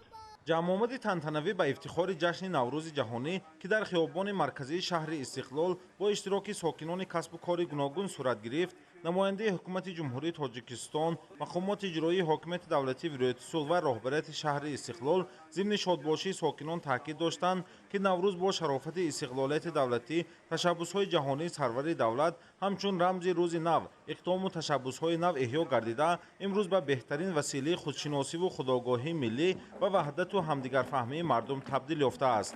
расму оин ва суннатҳои наврӯзӣ дар вуҷуди хеш падидаҳои барҷастаи инсонгароӣ ва маънавиёти баландро ҷой додааст, ки шинохти ҳақиқати онҳо ба худогоҳии маънавӣ ва худшиносии миллӣ, инчунин тавсеяи фарҳанги ахлоқии ҷомеаро тарғиб менамояд ва сокинони шаҳри Истиқлол ифтихору сарбаланд аз онанд, ки дар кишвари соҳибистиқлол дар фазои сулҳу суботи мамлакат кору зиндагӣ карда баҳри пешрафти шаҳр ва мамлакат саъю талош менамоянд. дар барномаи наврӯзии аҳли фарҳангу ҳунар, шеъру суруд ва таронаю чакомаҳо ба ҷашни ҷаҳонӣ шукӯҳи дигар бахшида, чеҳраҳои пур аз фараҳу шодии занону бонувон, кӯдакону наврасони шаҳри Истиқлол бозгӯ аз он буд, ки онҳо аз ҷаҳонишавии ҷашни миллии тоҷикон Наврӯз ифтихорманду сарбаланд ҳастанд. дар ноҳияи ҷаббор расулов ба истиқболи ҷашни наврӯзи оламафрӯз сокинони 6 ҷамоати шаҳраку деҳот бо оростани хони идонаи ҳафтсину ҳафтчин, пешкаш кардани дастранҷи ҳунармандони чирадаст ва ташкили бозиҳои варзишӣ ин оини бостониро бо шукӯҳу шаҳомати хос таҷлил намуда, макони баргузории чорабинӣ варзишгоҳи ҷавониро ба базмгоҳи ҳақиқӣ табдил доданд. ҷашни наврӯз ки ҷавҳари таърихиву фарҳангии онро саодату пирӯзии аҳли башар ташкил медиҳад ва инсонҳоро ба ҳамдигарфаҳмиву ҳамзистии осоишта, накӯкориву созандагӣ, дӯст доштану эҳтиёт кардани табиат ва неъматҳои он ҳидоят менамояд, барои сокинони ноҳияи ҷаббор расулов ҳамчун рамзи сари сол, яъне айёми баробаршавии шабу рӯз эҳёи табиат, оғози мавсими киштукор, ибтидои корҳои саҳроӣ ва фаъолияти кишоварзон ба ҳисоб рафта, онҳо расму оинҳои ин падидаи асили фарҳангиро ҳифзу гиромӣ медоранд. расму оин ва суннатҳои наврӯзӣ дар вуҷуди хеш падидаҳои барҷастаи инсонгароӣ ва маънавиёти баландро ҷой доданд, ки шинохти ҳақиқати онҳо ба худогоҳии маънавӣ ва худшиносии миллӣ, инчунин ташаккули фарҳанги ахлоқии ҷомеа мусоидат мекунад. роҳбарияти ноҳияи ҷаббор расулов намояндагони ҳукумати мамлакат ва мақомоти иҷроияи ҳокимияти давлатии вилояти Соғд зимни паёми табрикии худ иброз доштанд, ки густаришу ситоиши хираду дониш ва муҳаббату самимият дар байни одамон, сулҳу субот миёни қавму миллатҳо ва шодиву нишоти ҳамаи афроди ҷомеа моҳият ва фалсафаи зиндагисози Наврӯз аст. ҳитаи ҳазорсолаҳо ба мардуми мо ва халқҳои дигар хизмат кардааст. наврӯз воқеан дар оини мардуми тоҷик сароғози зиндагии нав ва амалӣ шудани ормонҳои наҷиб ба шумор меравад. дар идомаи ин чорабинии бошукӯҳ ба як қатор кормандони касбу кори гуногун, ки дар пешрафту ободии ноҳияи ҷаббор расулов саҳми назаррас доранд, ифтихорнома ва тӯҳфаҳои хотиравӣ тақдим карда шуд. намоиши театркунонидашудаи аҳли ҳунару санъати ноҳияи ҷаббор расулов, ки аслан зебогиҳои фасли баҳор ва расму оинҳои писандидаи ҷашни ҷаҳонии наврӯзро инъикос мекард, басо ҷолибу диданӣ буд. рақсу бозӣ, иҷрои сурудҳои халқӣ, намоиши омода кардани таомҳои миллии хоси наврӯз ва ғайра аз бахшҳои асосии ин барномаи мукаммали фарҳангӣ буд, ки ба ҳозирин хеле писанд омад. таҷлили бошукӯҳи наврӯз ва ба таври шоиста муаррифӣ намудани расму оинҳои миллӣ аз тарафи сокинони ноҳия шаҳодат аз он аст, ки дар замони соҳибистиқлолӣ мардуми тоҷик на танҳо ҷашну оинҳои бостониро эҳё намуд, балки онҳоро ҳамчун падидаҳои дорои аҳамият ва арзишҳои умумибашарӣ ба ҷомеаи ҷаҳонӣ ба таври шоиста муаррифӣ кард. аз рафти баргузории чорабинӣ аён гардид, ки таҳиягарон бо назардошти тамоми анъанаҳои ин ҷашн ва риояи дигар хусусиятҳои хос барномаро дар сатҳи баланду диданӣ намоиш доданд. ҳамасола дар тамоми гӯшаву канори кишвари азизамон бо фарорасӣ баҳори нозанин ва оғози фасли шукуфтанҳо ҷашни наврӯзи байналмилалӣ бо шукӯҳу шаомати хоса таҷлил мегардад. мардуми тоҷик бо шукргузорӣ аз сулҳу оромӣ ва ободии ватан ин ҷашни аҷдодиро бо шодию сурур пешвоз мегиранд. наврӯз, ки рамзи эҳё ва шукуфоии зиндагӣ аст, дар ҳар як манзилу ҳар як деҳаву шаҳр бо тантана ва анъанаҳои ниёгон истиқбол мешаванд. мавриди зикр аст, ки бахшида ба ҷашни байналмилалии наврӯз бо иштироки роҳбарияти ноҳияи айнӣ ва меҳмонону намояндагони ҳукумати ҷумҳурӣ ва вилояти Соғд дар маркази ноҳия як иншооти ҷашнӣ аз тарафи соҳибкори ватанӣ мавриди истифода қарор гирифт. ин иншоот муассисаи маркази омӯзиши забонҳо буда аз забонҳои англисиву русӣ ва хитоӣ таълим дода мешавад. дар ин ҷо ҳамзамон бо истифода аз фурсати муносиб ба 11 нафар омӯзгорони муассисаҳои таълимии ноҳия нишони сарисинагии аълочи маъриф супорида шуд. қабл аз оғози чорабинии идона дар мавзеи дашти варз маросими ҷуфтбуророн, ки яке аз рамзҳои наврӯзӣ аст, сурат гирифт ва дар ин ҷо бо дуои пирону солмандон ба корҳои барзгарию деҳқонӣ оғоз бахшида шуд. чорабинӣ бо омодагии ҳамаҷониба бо иштироки намояндагони ҳамаи ҷамоатҳои шаҳраку деҳоти ноҳия дар сатҳи баланди тантанавӣ доир гардид. мавриди зикр аст, ки дар чорабинии идона ҷавонону варзишгарон мувофиқ ба расму оини тоҷикона барои иштирокчиёни ҷашни наврӯзӣ намудҳои гуногуни бозиҳои варзишии миллиро пешниҳод намуданд. ҳамзамон дар гӯшаи дигари наврӯзгоҳ намунаи ҳунарҳои дастии ҳунармандони ҷамоату деҳот бо намоиши хӯрокҳои миллӣ ба маъраз гузошта шуда буд.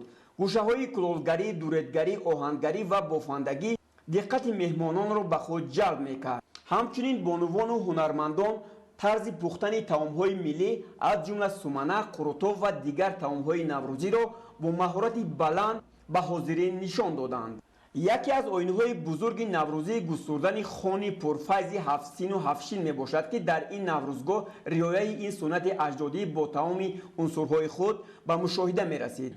дар даромадгоҳи наврӯзгоҳ техникаи кишоварзӣ ва маҳсулоти хоҷагиҳои деҳқонӣ ба намоиш гузошта шуда буд, ки ин тадбир аз фарорасии мавсими кишту кори деҳқон дарак медод. дар гӯшаи дигар намунаҳои маҳсулоти истеҳсолии корхонаҳои саноатии ноҳия ба намоиш гузошта шуд. дар идомаи чорабинӣ бо истифода аз фурсати муносиб ба нафароне ки барои рушду нумӯи соҳаҳои мухталифи ноҳия хизматҳои арзанда карданд, аз тарафи мақомоти иҷроияи ҳокимияти давлатии вилоят ва ноҳия ҷоизаю сипосномаҳо тақдим гардид. барномаи фарҳангӣ бо иштироки ҳунармандони маҳаллӣ ва гурӯҳҳои фолклорӣ баргузор гардид. оҳангҳои дилнавоз, рақсу бозии шодона, сокинон низ либосҳои идона ба бар карда бо рақсҳои ҷолиби худ фазои идонаи наврӯзиро гарму ҷаззоб намуданд. наврӯзи фархундапай ва ҷаҳонафрӯзро ки ҷашни ниёгони мо рамзи муҳаббату зебоӣ, сафову покӣ, саховату накӯкорист ва бо паёмҳои нек ва қадамҳои хуҷаста фаро расидааст, имрӯз аз ҷониби сокинон ва меҳмонони ноҳияи шаҳристони вилояти Суғд пуршукӯҳ ва хотирмонд истиқбол ёфт. наврӯзи байналмилалии ин ҷашни бузурги миллӣ ки бо шарофати заҳматҳои пешво ва раҳнамои миллат муҳтарам Эмомалираҳмон дубора эҳьё гардид, ҳамасола дар саросари ҷаҳон бахусус дар Тоҷикистони азиз ки ватани воқеии Наврӯз аст, бо истиқболи густурда ва шукӯҳи тоза таҷлил мегардад. наврӯз намоди таҷдиди ҳаёт, рамзи аввалин рӯзи офариниш, умед, ҳамгироӣ ва ҳамбастагии ҷомеаи башарӣ буда, ёдгори фарҳанги ғановатманду тамаддуни деринаи марзубуми мост ки ба тамаддуни ҷаҳон фалсафаи ҳаёт ва ҳастиро эҳдо намудааст. бо талошҳои пайгиронаи пешвои мо, моҳи майи соли 2009 бузургтарин ташкилоти байналмилалии фарҳангӣ ЮНЕСКО наврӯзро ба феҳристи мероси фарҳангии ҷаҳон шомил кард ва соли 2010 созмони милали муттаҳид наврӯзро ҷашни байналмилалӣ эълон намуд, ки аз нуфузу эътибор ва арзиши ҷаҳонии он далолат менамояд. аз ин пас ин ҷашни тамаддуни ориёиро на танҳо кишварҳои ҳавзаи наврӯз, балки саросари ҷаҳон бо ҳисси ифтихор ва шукӯҳи хоса таҷлил менамоянд. боиси хурсандӣ ва басорамзист, ки ҳамасола Тоҷикистони соҳиб истиқлол рисолати миллии ҷашни Наврӯз ва истиқболи бошукӯҳи онро бо тантана таҷлил намуда, пайваста собит менамояд, ки миллати тамаддунофари мо ба суннатҳои деринаи худ, ки аз дӯстиву рафоқат ва сулҳу ваҳдати инсонӣ сарчашма мегирад, содиқ буда тарғибгари бузургтарин арзишҳои башарист. корвони наврӯзӣ аз субҳи барвақт дар ноҳияи рӯдакӣ ба сокинон муждаи наврӯзу баҳор расониданд.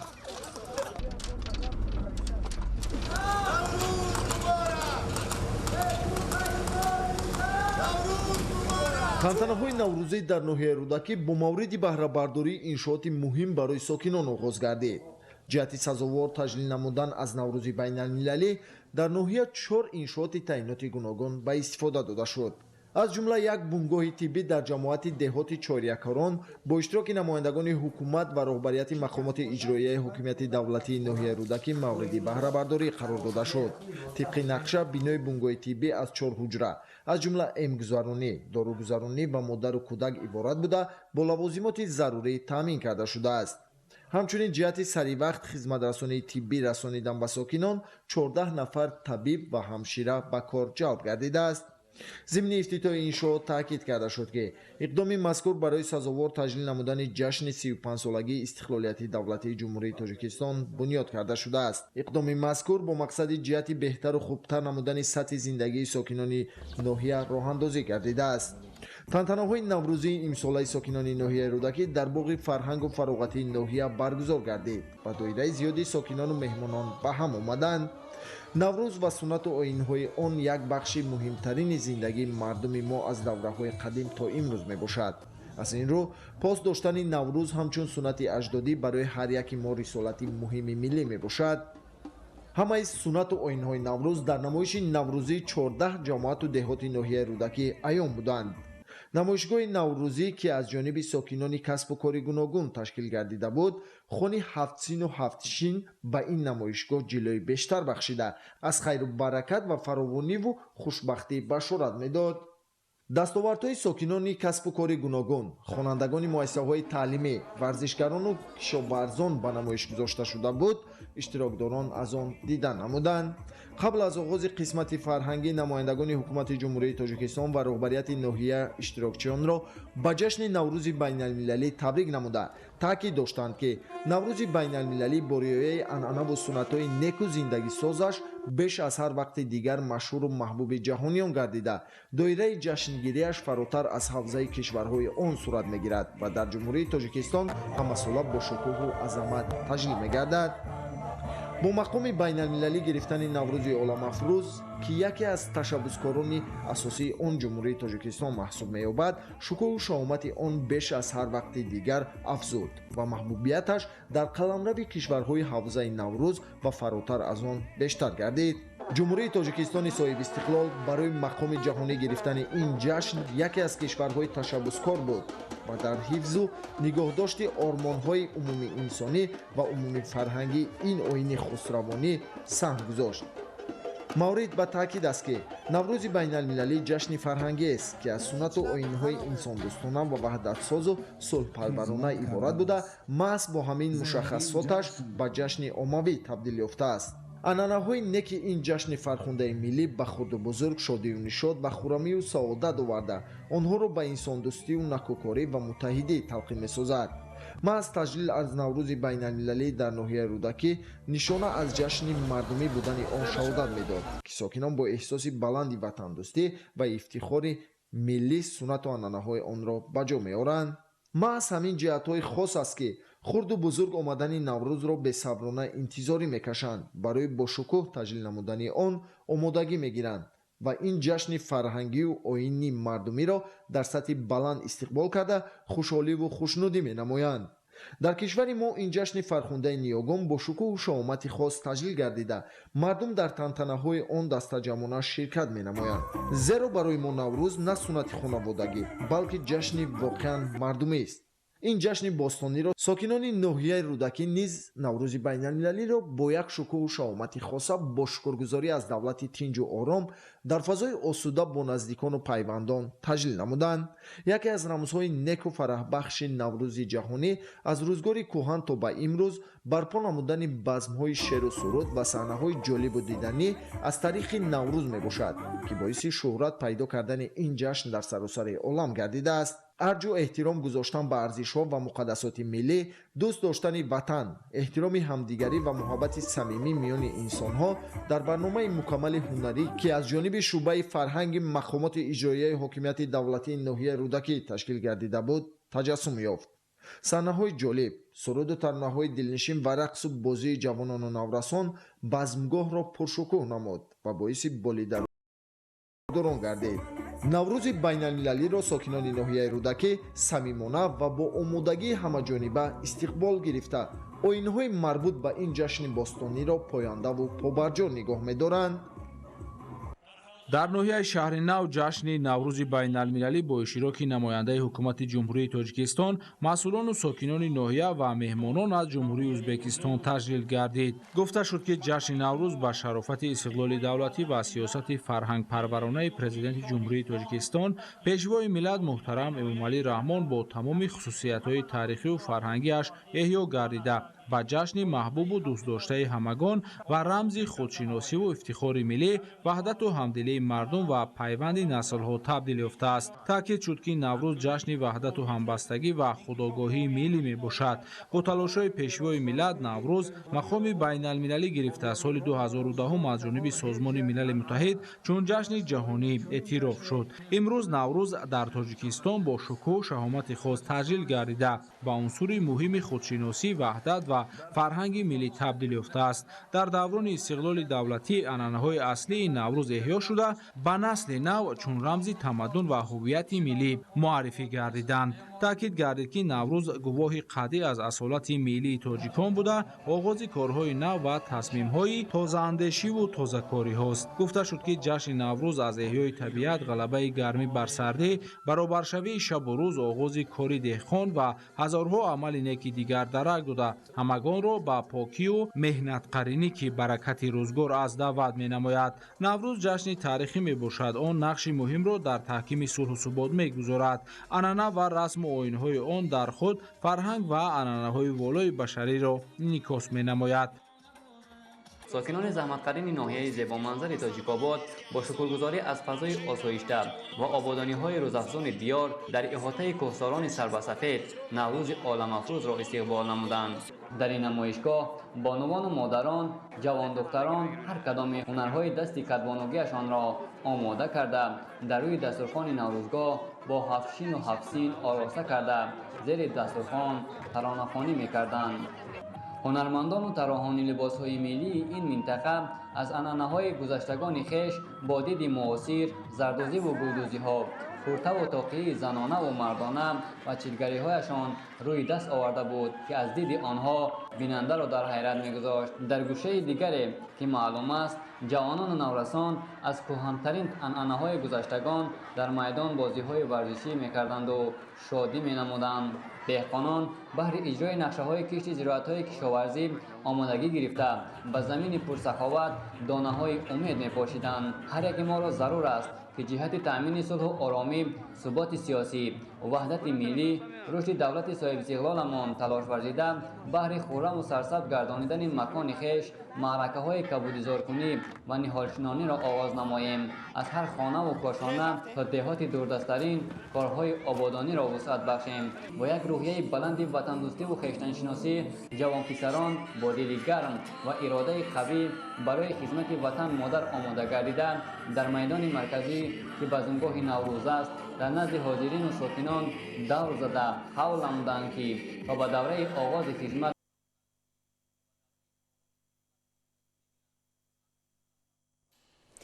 بینندگان گرامی، نشر مفصل برنامه اطلاعاتی اخبار خاتمه می‌یابد. با شما زندگی آباد و آسایش‌تر رو تمنا داریم.